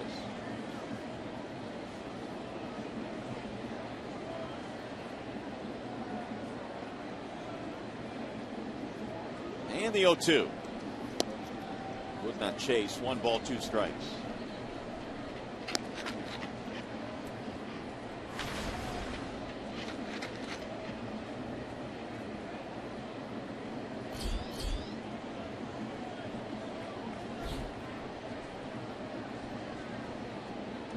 The 1-2 coming home.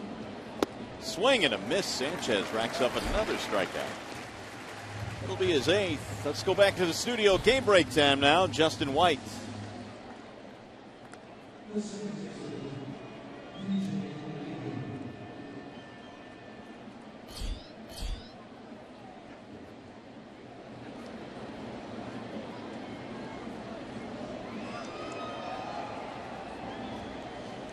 All right, Justin, thanks.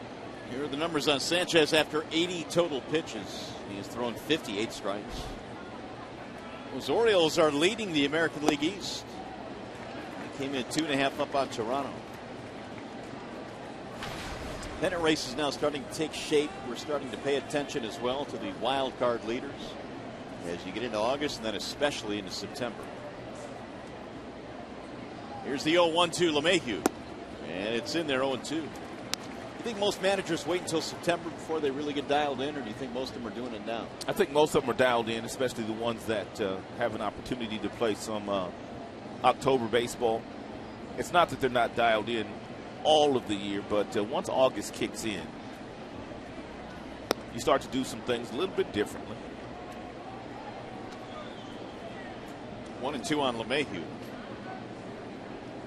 DJ 0 for 1 in this game, 0 for his last 16. Waiting on deck, Dickerson.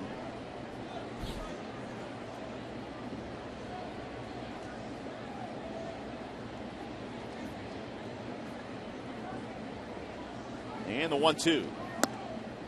Well, the added wild card makes it a one-game do or die, and obviously you want to win your division because you hate to play all those games to get to the postseason, but only have one shot to advance. Very difficult. So winning the division becomes paramount. Here's the 2-2. Bouncing in. 3-2 now on LeMahieu. Here's what's going on right now in the wild card. Kansas City Royals only 2.5 games back for a wild card spot. 5 games back of the Tigers. We'll see Toronto, who currently occupies a wild card spot, in the next road trip. Here's the 3-2. Swing and a miss. Sanchez, 9 strikeouts. Anibal Sanchez getting busy today.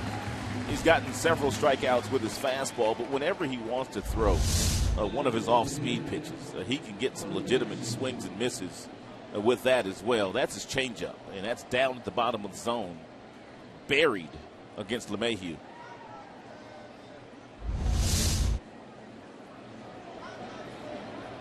It's Corey Dickerson. He's thrown 86 pitches and really has not pitched in much stress at all. He's only given up 1 hit. So you would think that the pitch count would be a lot lower, but because he is getting so many swings and misses today, the pitch count just continues to go up. And that's what Avila told me 2 or 3 starts ago regarding Anibal Sanchez. It's not so much that he picks on the corners, it's that they don't make that much contact. And when you have to strike guys out and guys aren't making outs earlier in counts, you're going to have a hefty pitch count every single outing. Well, he's got 9 strikeouts in this game. And he's closing in on 90 pitches. That's in the shallow left center. Going to be a tough play. Suarez can't hold on to it. That's a fair ball. And safe at first is Dickerson. Eugenio got there, got glove on it, and then it popped out. But he made contact with that ball in fair territory, and therefore it's a fair ball. He's calling it all the way. So he had it, but he never had it in the glove.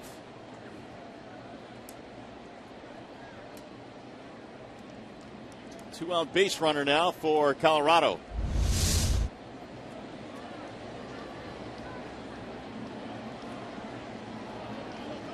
Waiting on the ruling on that play. It should be an error. And it is. E6. Here's Rutledge. Swing and a miss. Said that a lot today. The Tigers right-hander had retired 10 straight at Sanchez before that error, which allowed Dickerson to reach.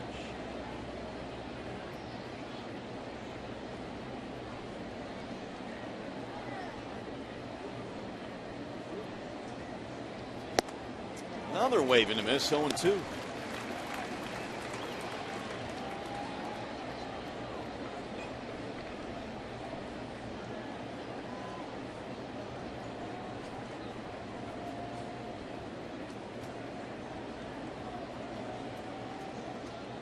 Tigers lead 4-0. We're in the 6th. Sanchez with the 0-2. Dickerson got a piece of it, staying alive.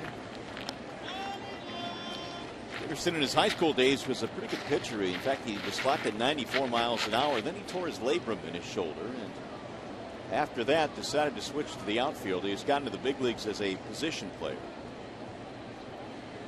Of the 91 total pitches that Anibal Sanchez has thrown, the Colorado Rockies hitters have swung through 18 of them. 18. Heads up, Ryder. Coming right back at you. I might have been able to handle that one. Yeah, it had a little loft under it. I didn't even hide under the desk. No. On that one. You were in your defensive position, just waiting for it.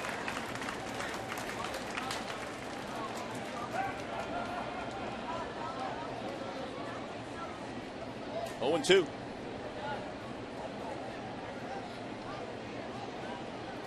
Still only one hit allowed today by Sanchez. Just missed the outside corner.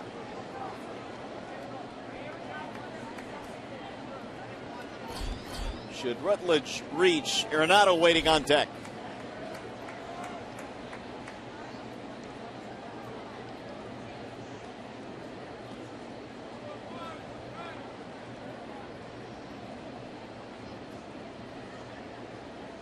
Swing and a miss, another strikeout. I see you, Annabelle. Sanchez with 10 punch-outs. Nothing comes to the air. Sanchez in cruise control mode today.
Rajay Davis doubled, a hustling double in the center field after two were out in the third inning. Then Ian Kinsler was hit by DeRosa, which set the stage for Miggy, who drove in the first run of the day for the Tigers. And then Victor Martinez, for the second consecutive day, played long ball, three-run variety, batting right-handed to left field. Well, that's how the Tigers got it done with the Bass. And how about Sanchez? He's been getting busy today. He has 10 strikeouts in the game today. He has thrown fastballs up, fastballs in and out, an occasional breaking ball, and he's simply been dominant. 1 hit, 1 error, no walks. Only 2 base runners today for the Rockies. Here come the Tigers in the bottom of the 6th as Torrey Hunter leading it off. And he looks at ball 1 low.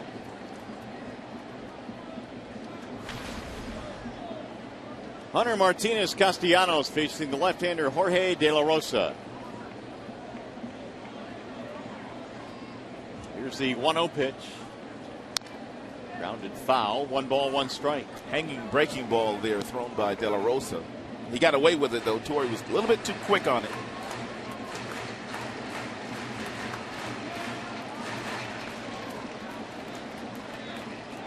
De La Rosa gave up a couple of singles in the 5th. Tigers didn't score, though.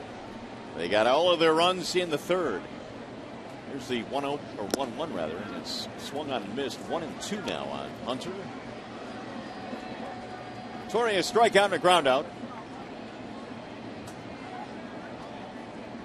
Tigers player of the month for July when he hit .364.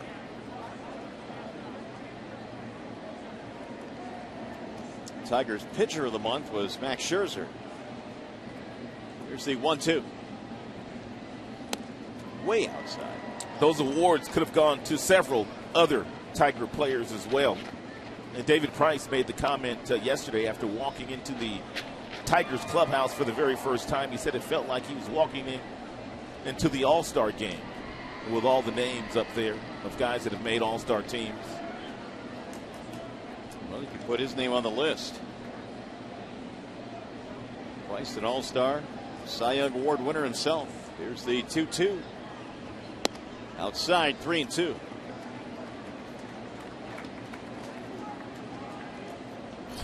J.D. Martinez on deck.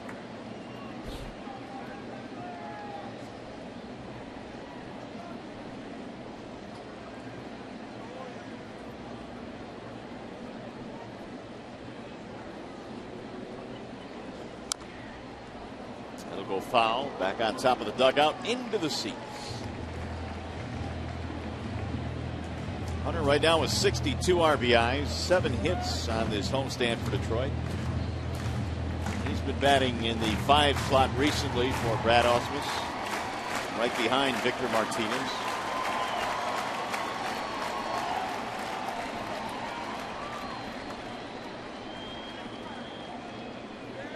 There was some thought that when Jackson was traded, they would bump Kinsler to the leadoff slot and Hunter back to 2, but Brad said he's producing so well in the 5th spot that he didn't want to do that.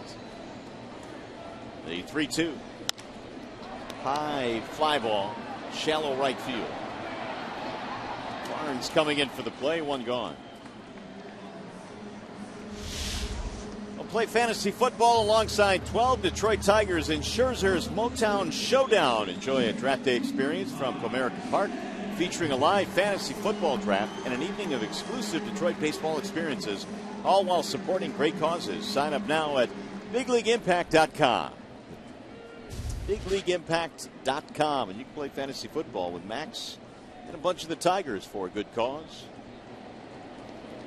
Be forewarned, though, that Max is really good. Here's a ball low. Yeah, Max says he's been doing it for 4 years now. The fantasy football thing, I think, with this set of teammates, and he's won 2 of those. Right. Pretty good. 2 championships. This is about the time where he starts preparing, he says. Beginning of August. Here's the 1-0. And Martinez grounds it foul, 1-1. Max also preparing for that start tomorrow night at Yankee Stadium. He'll get the ball first. And for the Tigers, followed by David Price, and then Justin Verlander, and then Rick Porcello. Oh, my goodness. The Yankees have to be looking at that going, that's just great. It's just really, it is pretty impressive when you look at it. I mean, 4 guys that already have double digits in wins. The Tigers are the only starting rotation that could boast that right now. Yankees, meanwhile, have had their rotation hit by injuries. They've got a different squad, too. They've got Chase Headley playing third base. Stephen Drew is playing second base. Bouncing ball to short. 2 steps to his left, Rutledge. And Martinez is out, 2 gone. Yankees have Martin Prado playing in the outfield now for them, so it's a different looking New York Yankees team. They still have that same guy at short, though. Yes, they do. The captain, Derek Jeter. What a stunning day here in the Motor City. Tigers have a 4-0 lead in search of the sweep against the Rockies.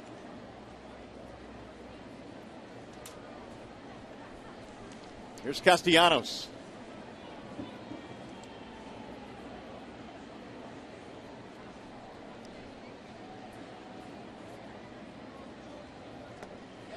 Oh, and 1.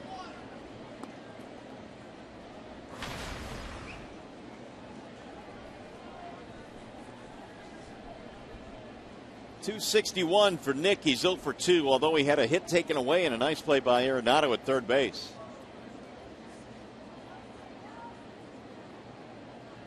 Here's the 0-1 pitch. 1 ball, 1 strike.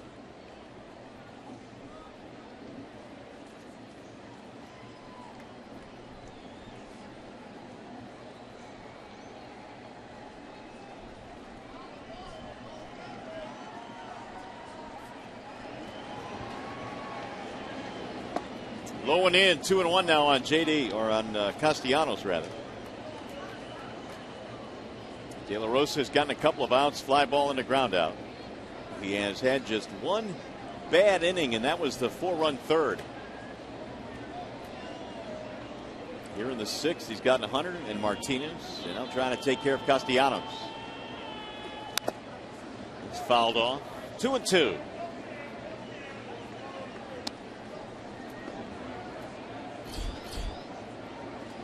Avila waiting on deck.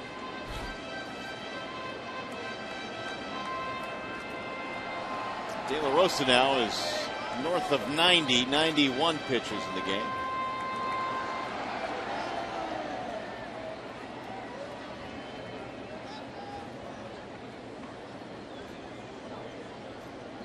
And the 2-2. Castellanos checked his swing. I don't believe he went. He did not. So the count is full now, 3-2. Tigers got their rally going in the third on a double, a 2-out double by Davis. And then Kinsler was hit by a pitch, which turned out to be big because it brought Cabrera up, who singled in a run, and then Martinez hit a 3-run shot.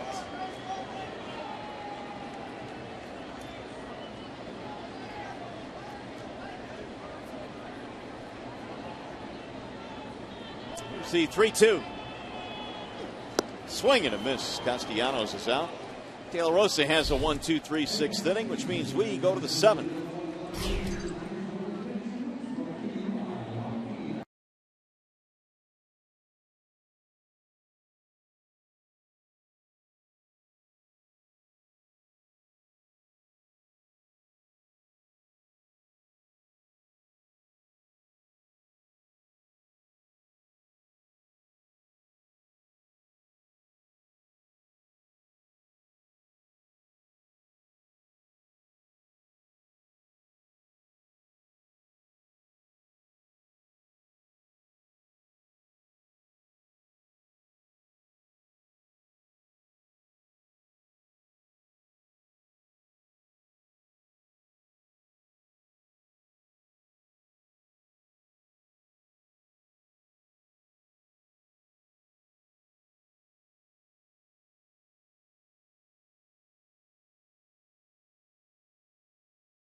Well, we go to the 7th inning. It is 4-0 in favor of the Tigers in this one. 4 runs on 5 hits for Detroit. No runs, 1 hit for the visiting Rockies. Tigers behind Anibal Sanchez with a season-high 10 strikeouts in command today. This is the inning that Brett Ausmus and Jeff Jones, the pitching coach, will watch Anibal Sanchez very closely. And we told you earlier that innings 1 through 6 have been no problem whatsoever for Anibal, but once he gets to the 7th inning, for whatever reason, in his last number of starts, he struggled. Arenado is the 3-hole hitters. He's followed by Morneau and Stubbs, and he almost hit it. 1 ball, 1 strike.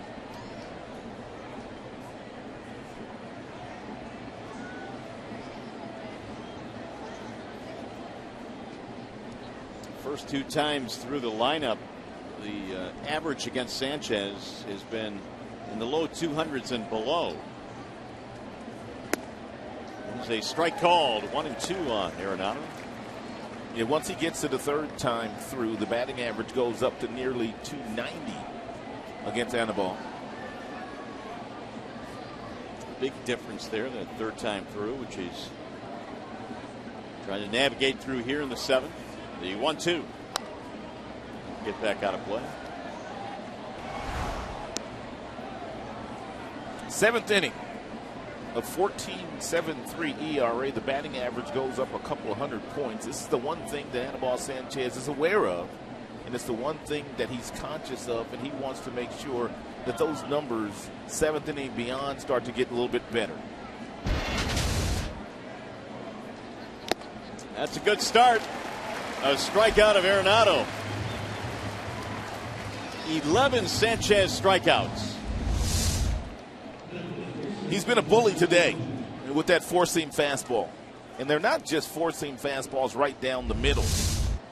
He has had outstanding command. He has not walked a single batter here today.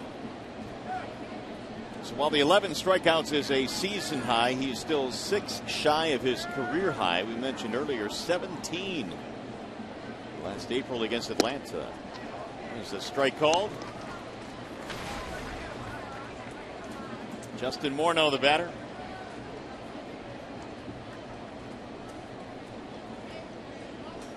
It is amazing how efficient both Porcello and Anibal Sanchez are on first pitch strikes. The opposing team knows that they're going to give you a fastball first pitch strike, but yet both guys have very good command. Therefore, even though they're throwing what the hitter is looking for, they're throwing it to an area which is the hitter's weakness. Here's the 0-2.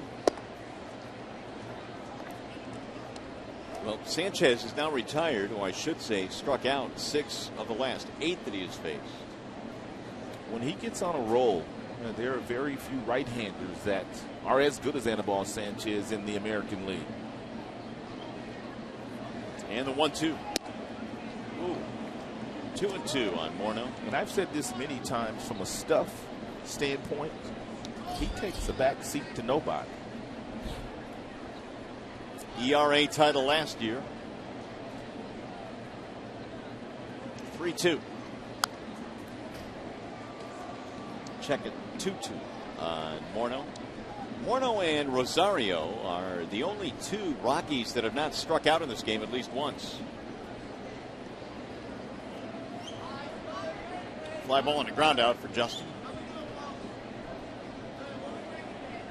And again, the 2-2. And it's a little looper that's going to drop foul. Morneau, a former Twin, 11 seasons in Minnesota. He's a member of the Home Run Derby. Took part in it this year. In fact, he won it a couple of years ago.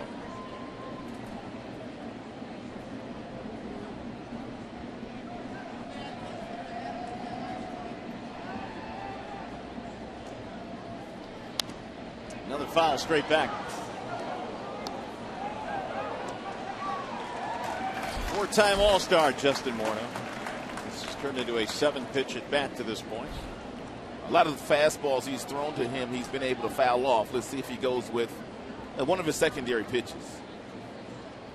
Swing and a miss. He did. A 70-mile-per-hour changeup. Curveball, excuse me. 70-mile-per-hour curveball. Actually, it was a changeup. Yeah.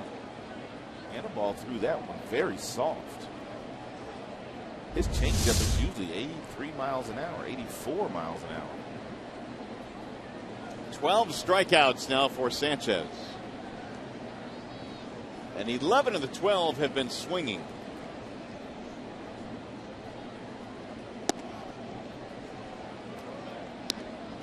Here's one more look at the changeup. This really was a Bugs Bunny changeup.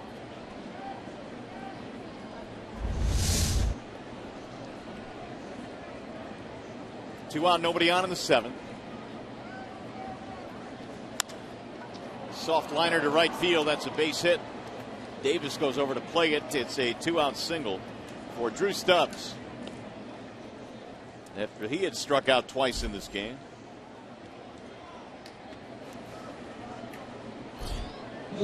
Only the second hit for the Rockies today.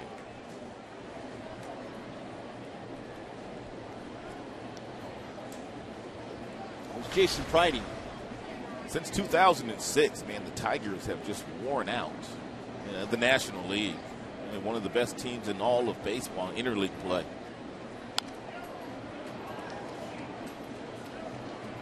Played really well at home here against the National League, but really overall, interleague play has been good for them. It has helped them in the standings. Joaquin Storia warming up now.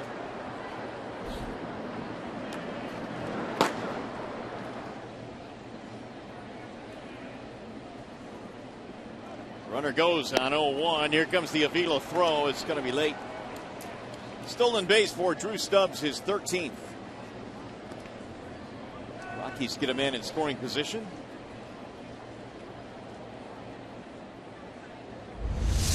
Avila was not given much time here by Sanchez to throw out Stubbs. Stubbs had a really good jump.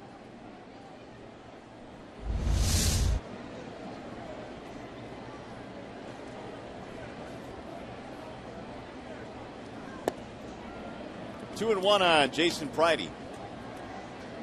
Should he reach, Rosario waiting on deck. Tigers scored 4 runs in the third. So far, it's been good enough.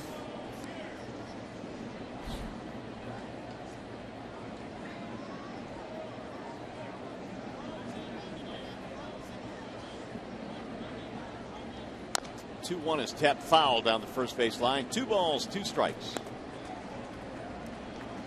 Pridey down in the minor leagues, had 10 home runs, was batting .275 prior to his call up.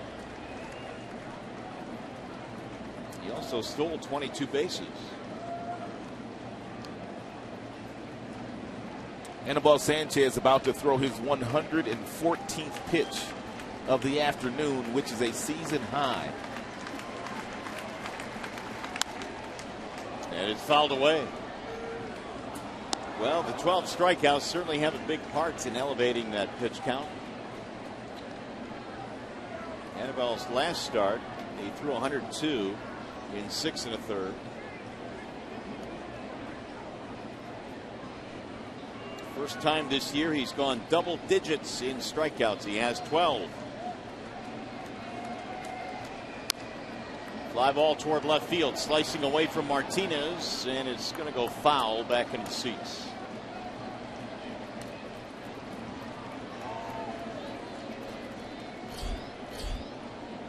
Pretty good ratio. 83 strikes of the 115 total pitches thrown.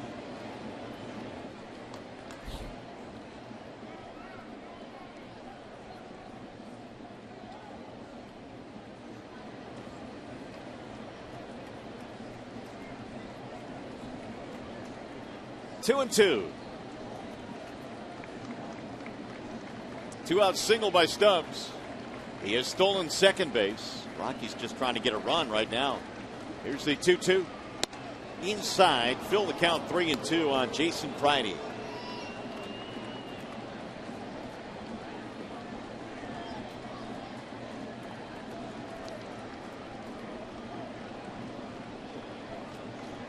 Pridey struck out in the second. He has also fanned in the 5th. And Sanchez trying to put the finishing touches on 7 innings. Little tapper. Avila will take it. And that is that. He comes with a 2-out single. 7 strong for Sanchez. A standing O as he walks off the field. Coming up, the Health Plus 7th inning stretch.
Today, as we go to the bottom of the 7th inning, the Tigers had 4 runs, 5 hits, and Colorado no runs on 2 hits. Mario and Rod back here at the ballpark on a really glorious day for baseball today, and really a good way, Rod, it appears to this point, to wrap up this homestand. Hopefully get a sweep with these Rockies, but you have to really look at Anibal Sanchez here and his outing today, man. He's taking that next step. Lights out. We brought it up at the beginning of the game how he had struggled in the 7th inning in some prior starts this year. But Jeff Jones told me today we were going to see a different Anibal Sanchez, and he had a really good fastball today, 95 and above. You know, on the offensive end, Victor Martinez hit a couple of big home runs, one last night, one tonight. And we talked about this a little bit, but the guy that always seems to get it going now is Rajai Davis, and he is sliding into that leadoff slot. Well, Rajai Davis is a catalyst, so there's no doubt about that. He has the one thing that never goes into a slump, and that would be speed. And he's put that speed on display the last 3 days. He's run down everything in center field. He's been on the base path, and he seems to score every time he gets on. Well, here is our game summary here this afternoon. Sanchez, 4th career game with 12 or more strikeouts. The Tigers' 3rd inning was their biggest inning and really their only scoring inning. They scored 4 times on 3 hits. V-Mark with a home run, and Cabrera has had another nice day. 2 for 2, couple singles, RBI. And there are 2 of the star performers today, Sanchez and Cabrera. Anibal 117 pitches this afternoon, 84 strikes. There's action in the Detroit bullpen. That would be Jabba Chamberlain.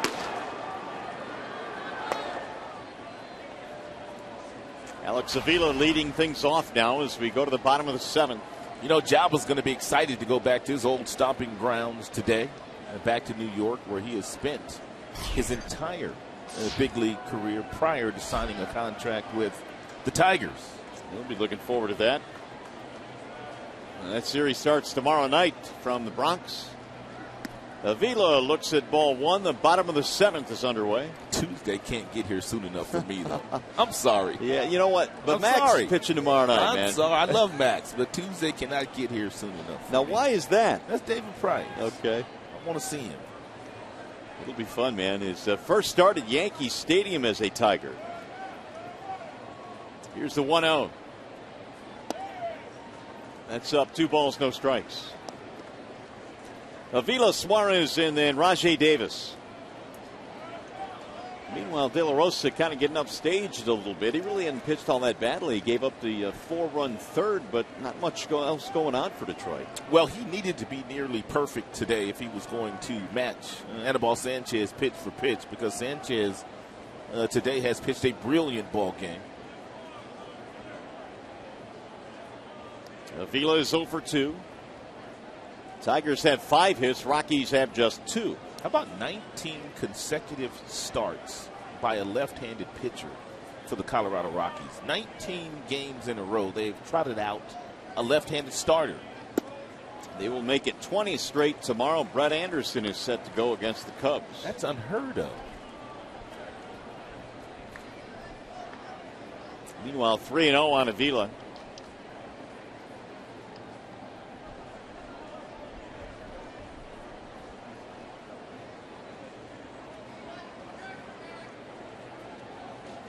Here's the 3-0 pitch. It's in there for a strike. Alex thought he had a walk. Not so, says Bill Welke.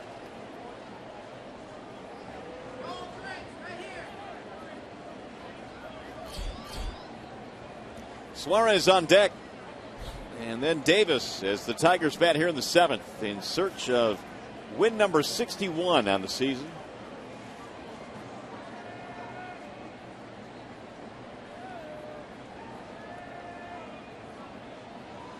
Swing and a miss, and Avila now has the count full at 3-2.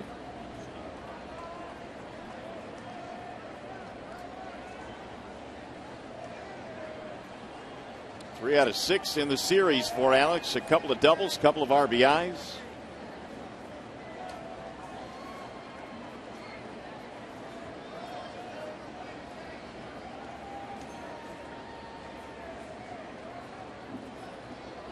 Swing and a miss, and De La Rosa comes back to strike him out. Nice job by De La Rosa. 1 out here in the 7th inning. Hey, Country Night at Comerica Park is Friday, August 15th. The Tigers battle the Mariners at 7:08. Prior to the game, enjoyed live country music, line dancing, and more. 866-66-TIGER or visit tigers.com.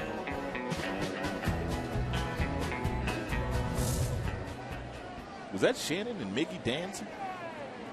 It was. Here's Suarez. 1 ball to no strikes on Suarez. I expect you to be part of the line dance that night. I might be able to fit in the line dance kind of thing, yeah. But then when I get out there just me solo, that's where I have issues. But if I could just blend in, I might be all right. The solo is when you shine, my man. That's when you shine. Let me blend in.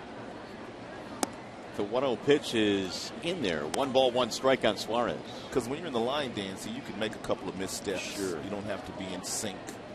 But you can't hide when you're out there by yourself. Here's the 1-1 pitch. It'll bounce in. 2 balls, 1 strike on Suarez. Davis on deck. And so De La Rosa now has gone over 100. He's had 102.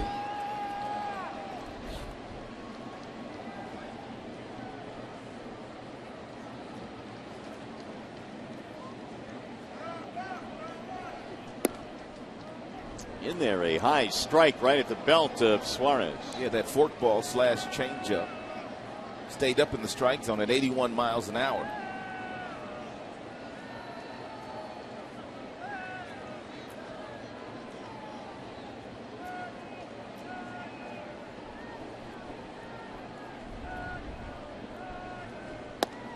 Got him in the outside corner, and Suarez caught looking. There are 2 gone.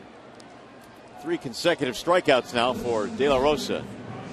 He's got 6 for the game. And backdoor breaking ball here.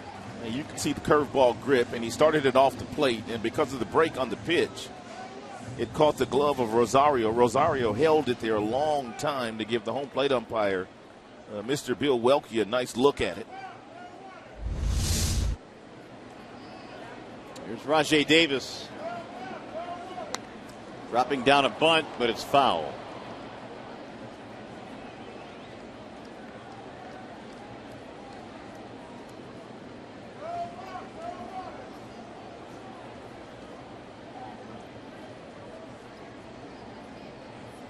Two-base hit for Davis today. In fact, he got things started with 2 outs back in the 3rd.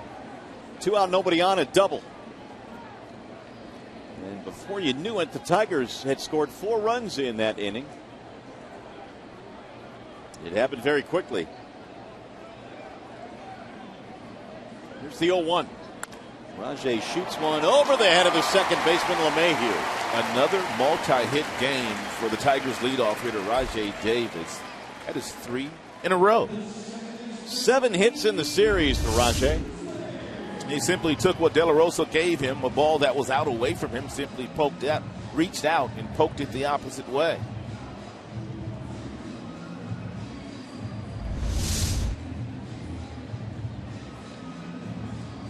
De La Rosa may be done. Walt Weiss coming out. Tigers have a 4-0 lead. And that's going to be it for the Colorado lefty. Wallside Windows pitching change. The Rockies go to the bullpen. We'll be back.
photo to hashtag Detroit Fan Photo for a chance to be shown in an upcoming game broadcast brought to you by AT&T.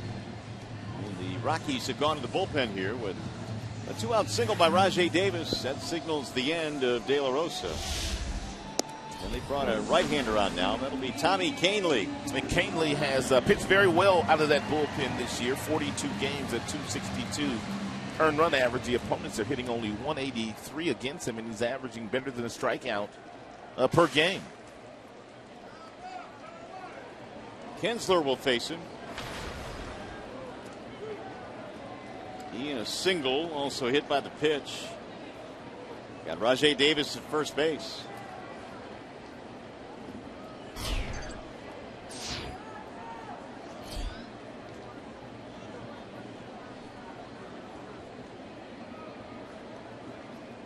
Kahnle will step off. Rajai has 25 steals. He's been caught 8 times this year. More than likely, he'll be trying to swipe second to get himself down into scoring position for Kinsler.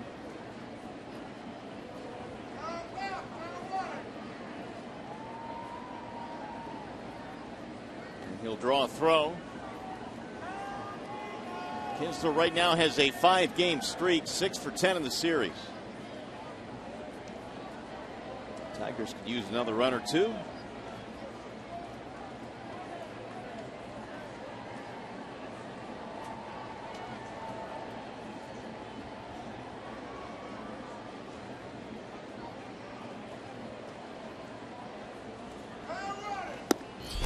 And he delivers a strike, 0-1. Kahnle was originally selected by the Yankees in the 5th round a couple of years ago, 2010 in the draft. He's a Rule 5 pick of the Rockies. And he played his college ball at a Division II school, Lynn University. In fact, was their highest drafted player.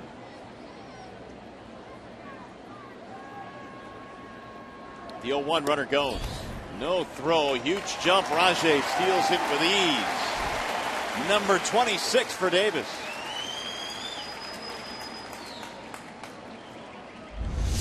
He is fearless on the base pass, and he usually gets a great jump, which makes it very difficult for most catchers to throw Rajai out. That is now 267 steals for Rajai Davis since the beginning of the 2008 season, which leads the American League. No one has stolen more than him. He's also closing in on 300 for his career. That leaves him just 6 shy now. He's got himself in a scoring position for Kinsler. He's also very good at stealing third base, but although in this situation it's not necessary.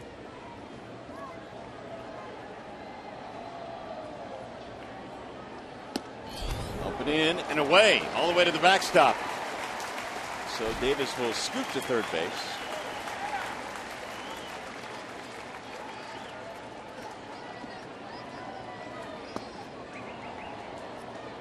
Wild pitch.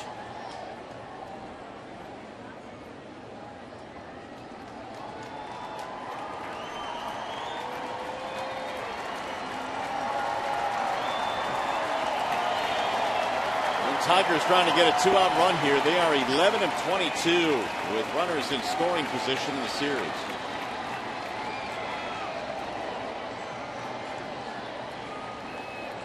And Tigers pitching, meanwhile, has done a job on the Rockies offense. The Rockies are 3 for 25 risk. And that's why they are facing a sweep here. Here's the 2-1. 2-2 on Kinsler. And a good breaking ball there at 85 miles an hour thrown by Kahnle.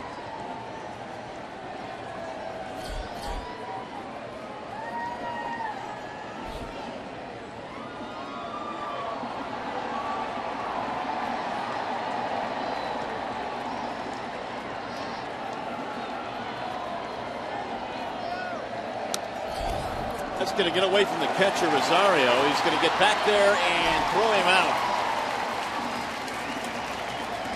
So Kinsler strikes out. That'll end the inning, and we'll go to the 8th.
4-0 since the third inning. Aerial coverage provided by DirecTV. If you call yourself a sports fan, you got to get DirecTV. Call 1-800-DirecTV. Great shot at Comerica Park. DirecTV blip giving us those shots. Well, the Tigers now will go to the 8th after really an outstanding effort today by Anibal Sanchez through 7 frames. He'll turn things over now. The Tigers go to the bullpen.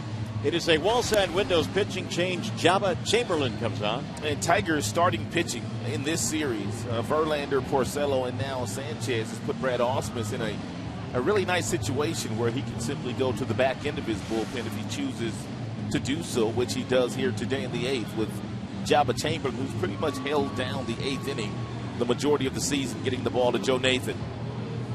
And gives the Tigers a fairly rested bullpen going into Yankee Stadium. That's a 4-game series there against the Yanks in the Bronx. When Chamberlain goes to work now, he'll face the bottom 3 in the inning. Playing at Yankee Stadium, always very stressful to play there with the teams that they put on the field, but it'll probably be a little less stressful this year with the 25-man roster the Tigers will roll in there with. Willeen Rosario leads it off against Jabba. Jabba's pretty much had a good fastball all year. It's been 94 to 96. He's touched 97 a couple of times, but his off-speed pitches have been really, really good. His curveball and his slider. He'll throw strike 1 to Rosario. Here's what it looks like out of the American League East. Baltimore 2.5 games up on Toronto. The Yankees, well, they're still right there. They're 5 back. Still hanging. Tampa 7.5 back. Here's the 0-1, and it's a ball inside. 1 ball, 1 strike. To Willeen Rosario. A couple of ground balls in this game, 0 for 2. Brandon Barnes, DJ LeMahieu to follow.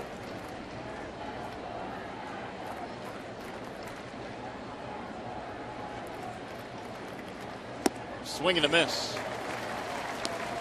There's that good breaking ball that Jabba Chamberlain had pretty much featured all season long. He gets the majority of his strikeouts on his slider or his curveball.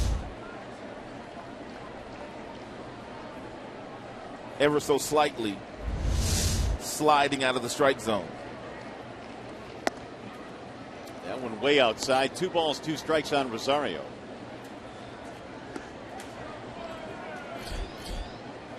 Brandon Barnes waiting on deck for the Rockies. All of the scoring in this game coming in the 4-run third for Detroit. Soft line drive, base hit, left field. Leadoff man on for the Rockies. Take a look at the Tigers starting rotation numbers wise. We told you that 4 of the 5 guys have already won 10 or more games. That would be Porcello, Price, Scherzer, and Justin. If the season was over today, Mario, yeah, how would you line up your rotation if the Tigers got into the postseason? Oh, don't ask me to do that. If it was over, I'll give you mine first. Okay, go for it. I go Max. Yeah. I go David. Yeah. I go Justin. Yeah. And I go Porcello. Ooh, really? And the only reason why I say that is not a knock on Sanchez. I absolutely love Anibal Sanchez. But I like those guys when they come out of that bullpen, guys that can strike people out in the postseason. And Porcello, for me, is not that strikeout guy. He's a contact guy.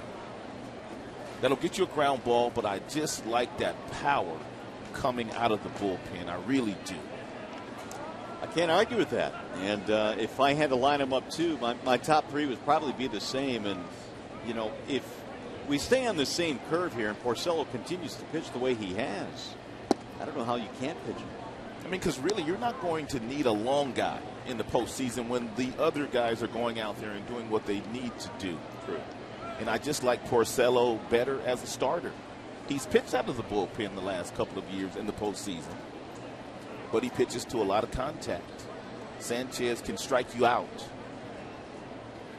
1-1 is swung on and missed. Chasing that time was Barnes. And that's the only reason why I said that. Not a knock on any of the 5 down there. That would just be my own personal preference. Do not disagree. Although with the success that Verlander has had against the A's, if the A's are your first round opponent, it would be awfully enticing to think about throwing him. Game 1? Yeah, I know. I'm just saying. Just throwing out conversation here. Well, it's what everybody else is talking about, so we might as well talk about it too. It's not like we're putting the cart before the horse. No. You got to go max game 1, no doubt. 2 balls, 2 strikes. And as we watched last year, I mean, in the postseason, Max even trotted out of the bullpen against Oakland. And boy, was he big to close out that series. Swing and a miss. Barnes is gone. Boy, that's the 13th strikeout for Tigers pitching today. Here's LeMahieu.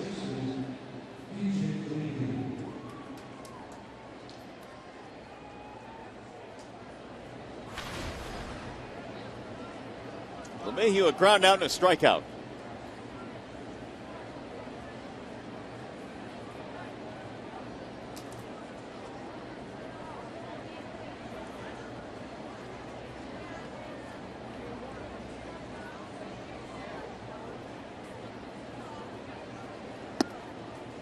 In there for strike 1 in the inside part of the plate as LeMahieu looks back at Bill Welke.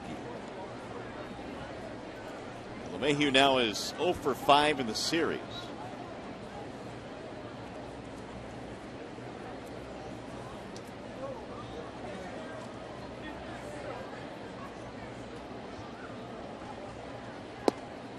Strike called. That DJ now is in a rough stretch. 0 for his last 17.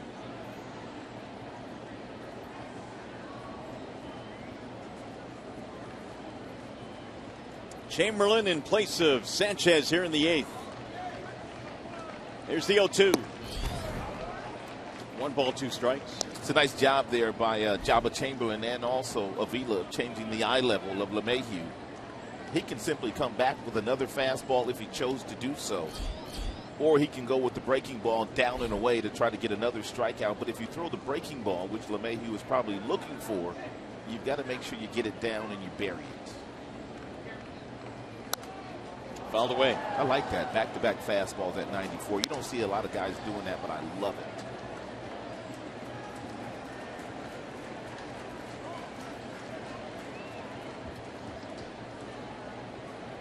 Top of the order, Dickerson will be next.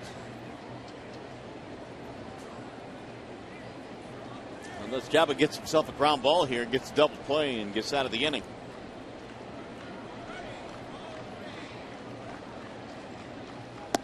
He went around. Strike 3 call. LeMahieu's struggles continue. 14 strikeouts for Detroit pitching.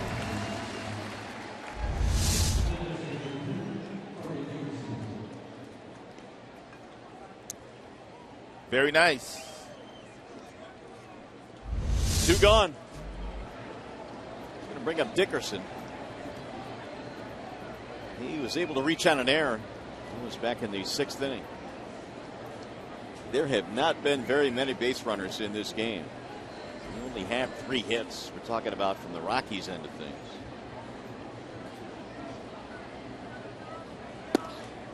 Ball 1 high to Corey Dickerson.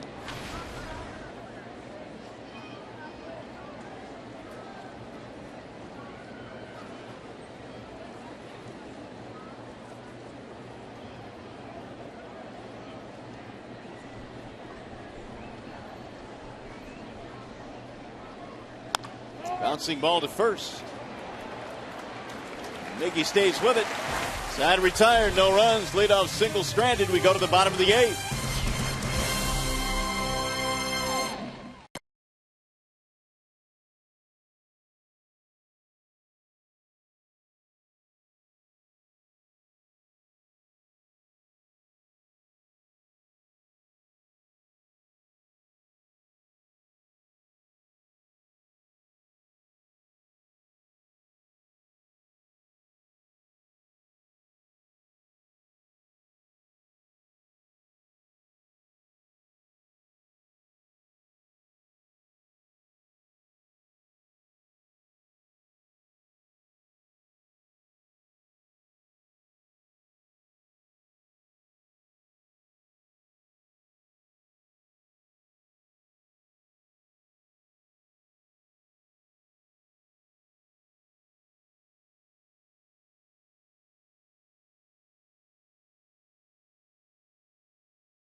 from around the major leagues. How about the Mets? They've got some good young pitching, and Jacob deGrom is the latest in his last 5 starts. Look at those numbers.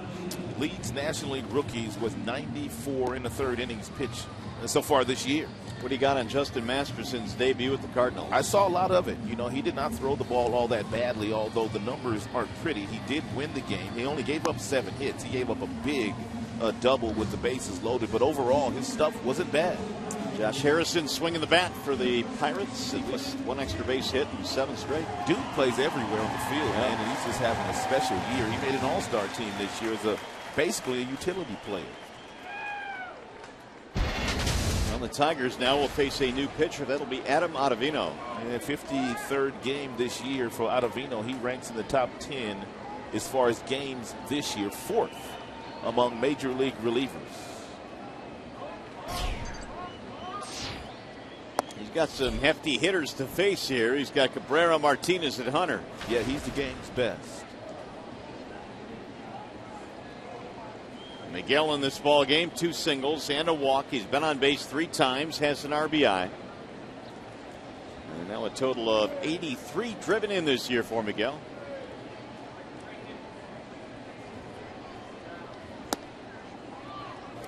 One ball, 1 strike.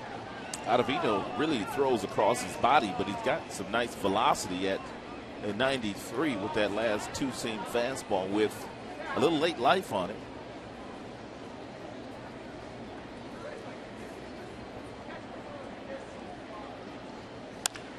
Pulled on the ground is short. Down to the ground goes Rutledge, and he comes up throwing and gets him. Wow. An absolute missile hit off the bat of Miguel Cabrera, an 80-mile-per-hour off-speed pitch. And Rutledge lost his footing, but with Miggy running down the line, still had plenty of time to throw him out.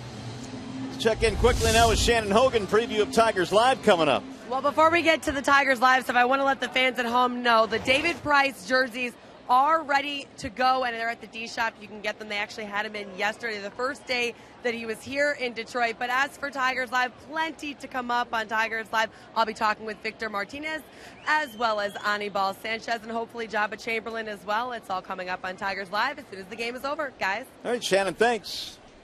And now with 1 out, here is Victor Martinez as he looks at a strike. Austin Jackson also wore number 14 here for the Tigers. Those David Price jerseys are now available, and I'm sure they're going to fly off the shelves. That's right.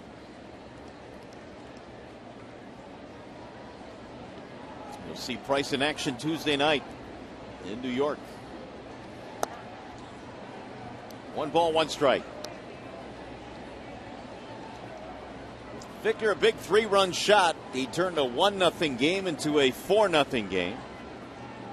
Goes back in the 3rd.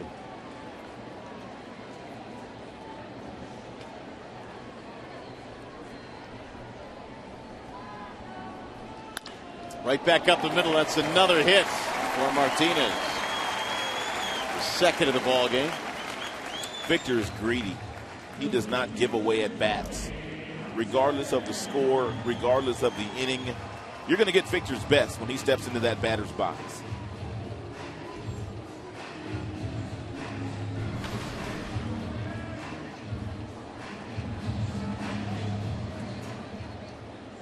Here's Torrey Hunter. Torrey needs a knock. He is 0 for 3 today.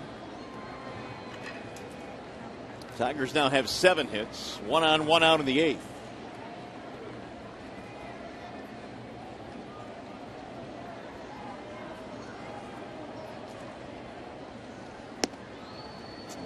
Ottavino slings one home for a strike. Ottavino wears the number 0. Not too many do. L.J. Hose of the Houston Astros wears 0.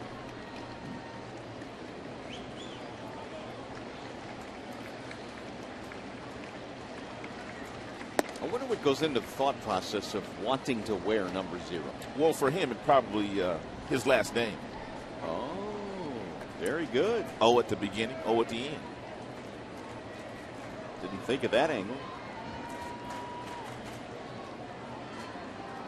Well, it could be true, but you know how we never let the truth get in the way of a good story up here.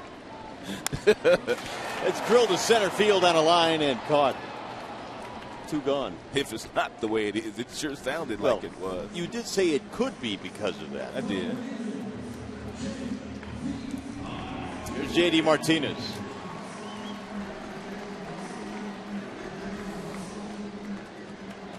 J.D. is 0 for 3, strikeout, flyout, ground out.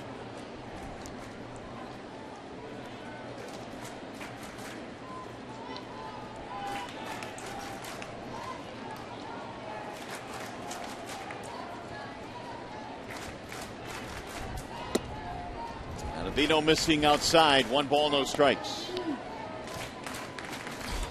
There has been some action in the Tigers' pen. Joakim Soria. Well, Brad wants to get him into another game. Well, it'd be nice to see him get out there and have 1 clean inning before departing on the road with the club to New York. And Soria has had 3 outings and he has not pitched very well. You know, and Joakim is going to pitch much better. You know it. That's what the track record says.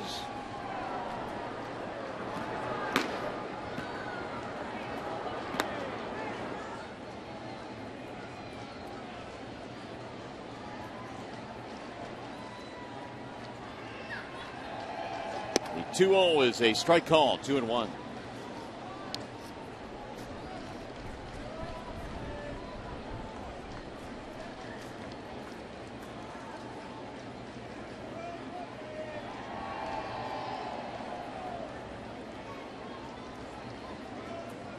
Four runs, 7 hits for Detroit. Drilled to left field. That's going to be a base hit.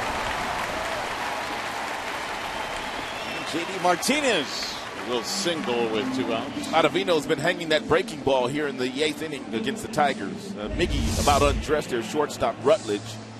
Torrey Hunter hit a missile to center field. J.D. Martinez also got a hanging breaking ball.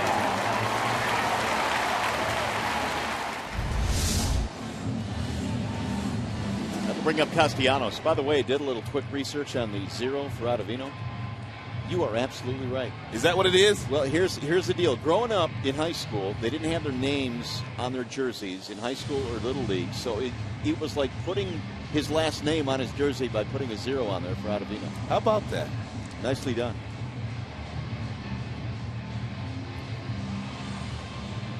We've uncovered the reason for the 0 for Ottavino. Here's Castellanos.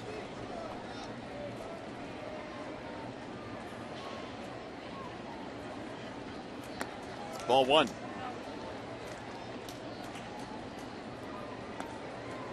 See if we can get Nick a base hit. He's 0 for 3. Couple of strikeouts in this game. Tigers now have 8 hits. Trying to extend their 4-0 lead.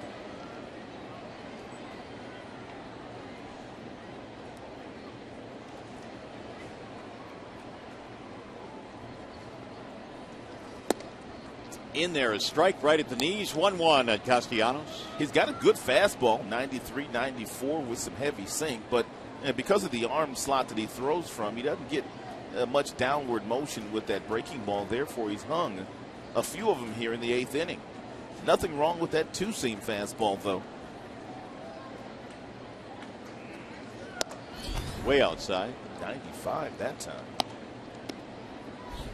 Ottavino first got to the big leagues with the Cardinals in 2010, pitching briefly at the major league level. He's been with the Rockies each of the last 2 years, better than 50 appearances each of the last 2 seasons.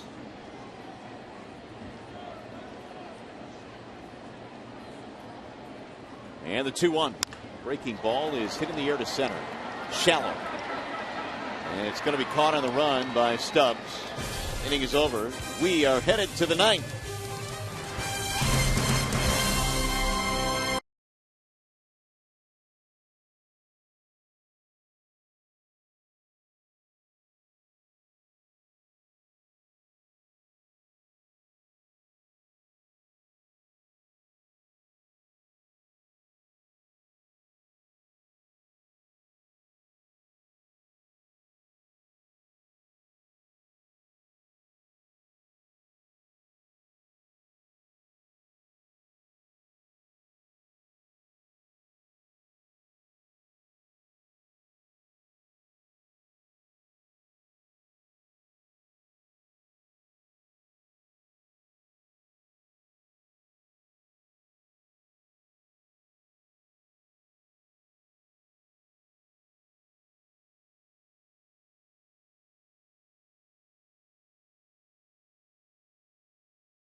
Now for the Rockies, it's a gorgeous shot at Belle Isle.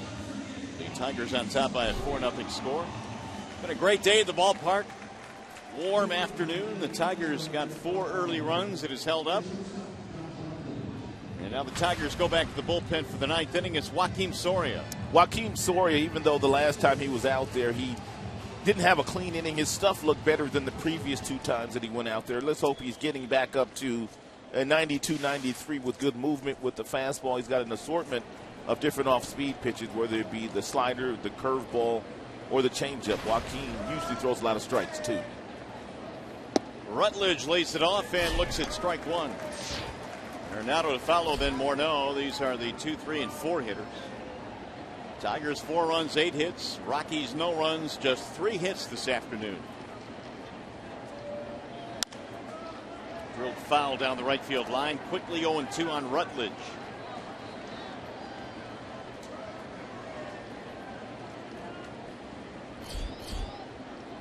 Arenado waiting on deck.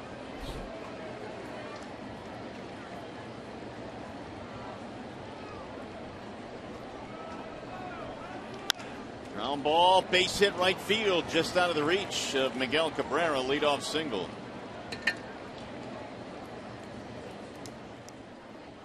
He's going to bring up Nolan Arenado. Only the 4th hit this afternoon for the Rockies.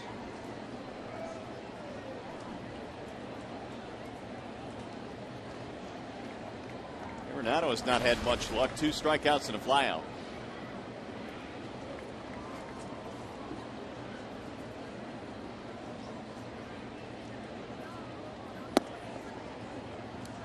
Ball 1 high to Rutledge. Sanchez went the first 7 innings. Java came on in the 8th, and now Soria here in the 9th. Tigers receiving some tremendous starting pitching in all 3 games of this series. There's a fly ball hitting to left field. J.D. Martinez under it. First out of the inning. Arenado is now 0 for 4.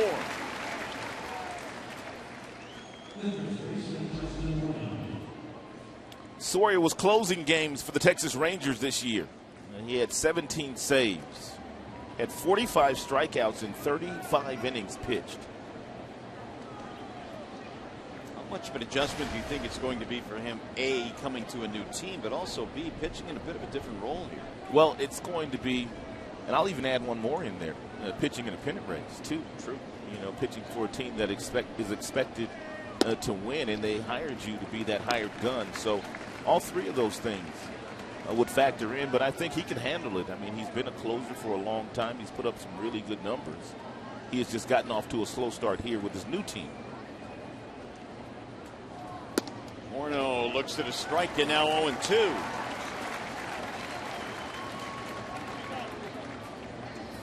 Only 3 for 16 versus Soria career as Morneau has a chat with Bill Welke.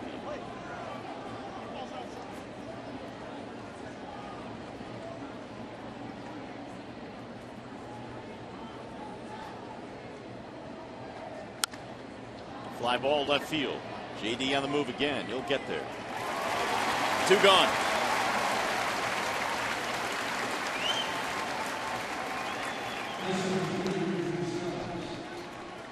So it's all up to Drew Stubbs, and the Tigers are 1 out away from a sweep of the Rockies.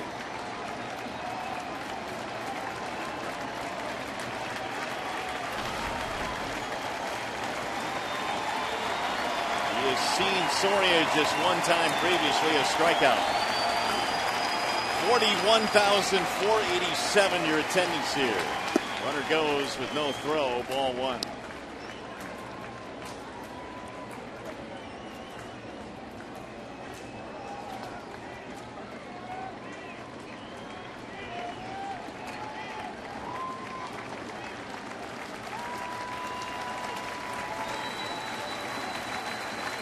Soria's 1-0 pitch. Excuse me swing, sends it back into the seats. 1-1 on Stubbs.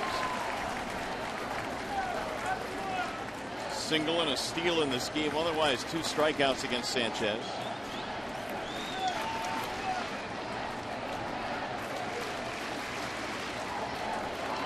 Tigers would run their record as 61-47. Tigers fans going to send their team on a road trip with those "Let's Go Tiger" chants. The ball's in the air. This should do it. Rajay is there, and the Tigers sweep the Rockies. In the ninth, no runs, 1 hit, 1 left. Soria gets it done. Little mini celebration in the outfield for the Tigers. And there's your final score, 4-0. Detroit sweeps Colorado. We'll be back.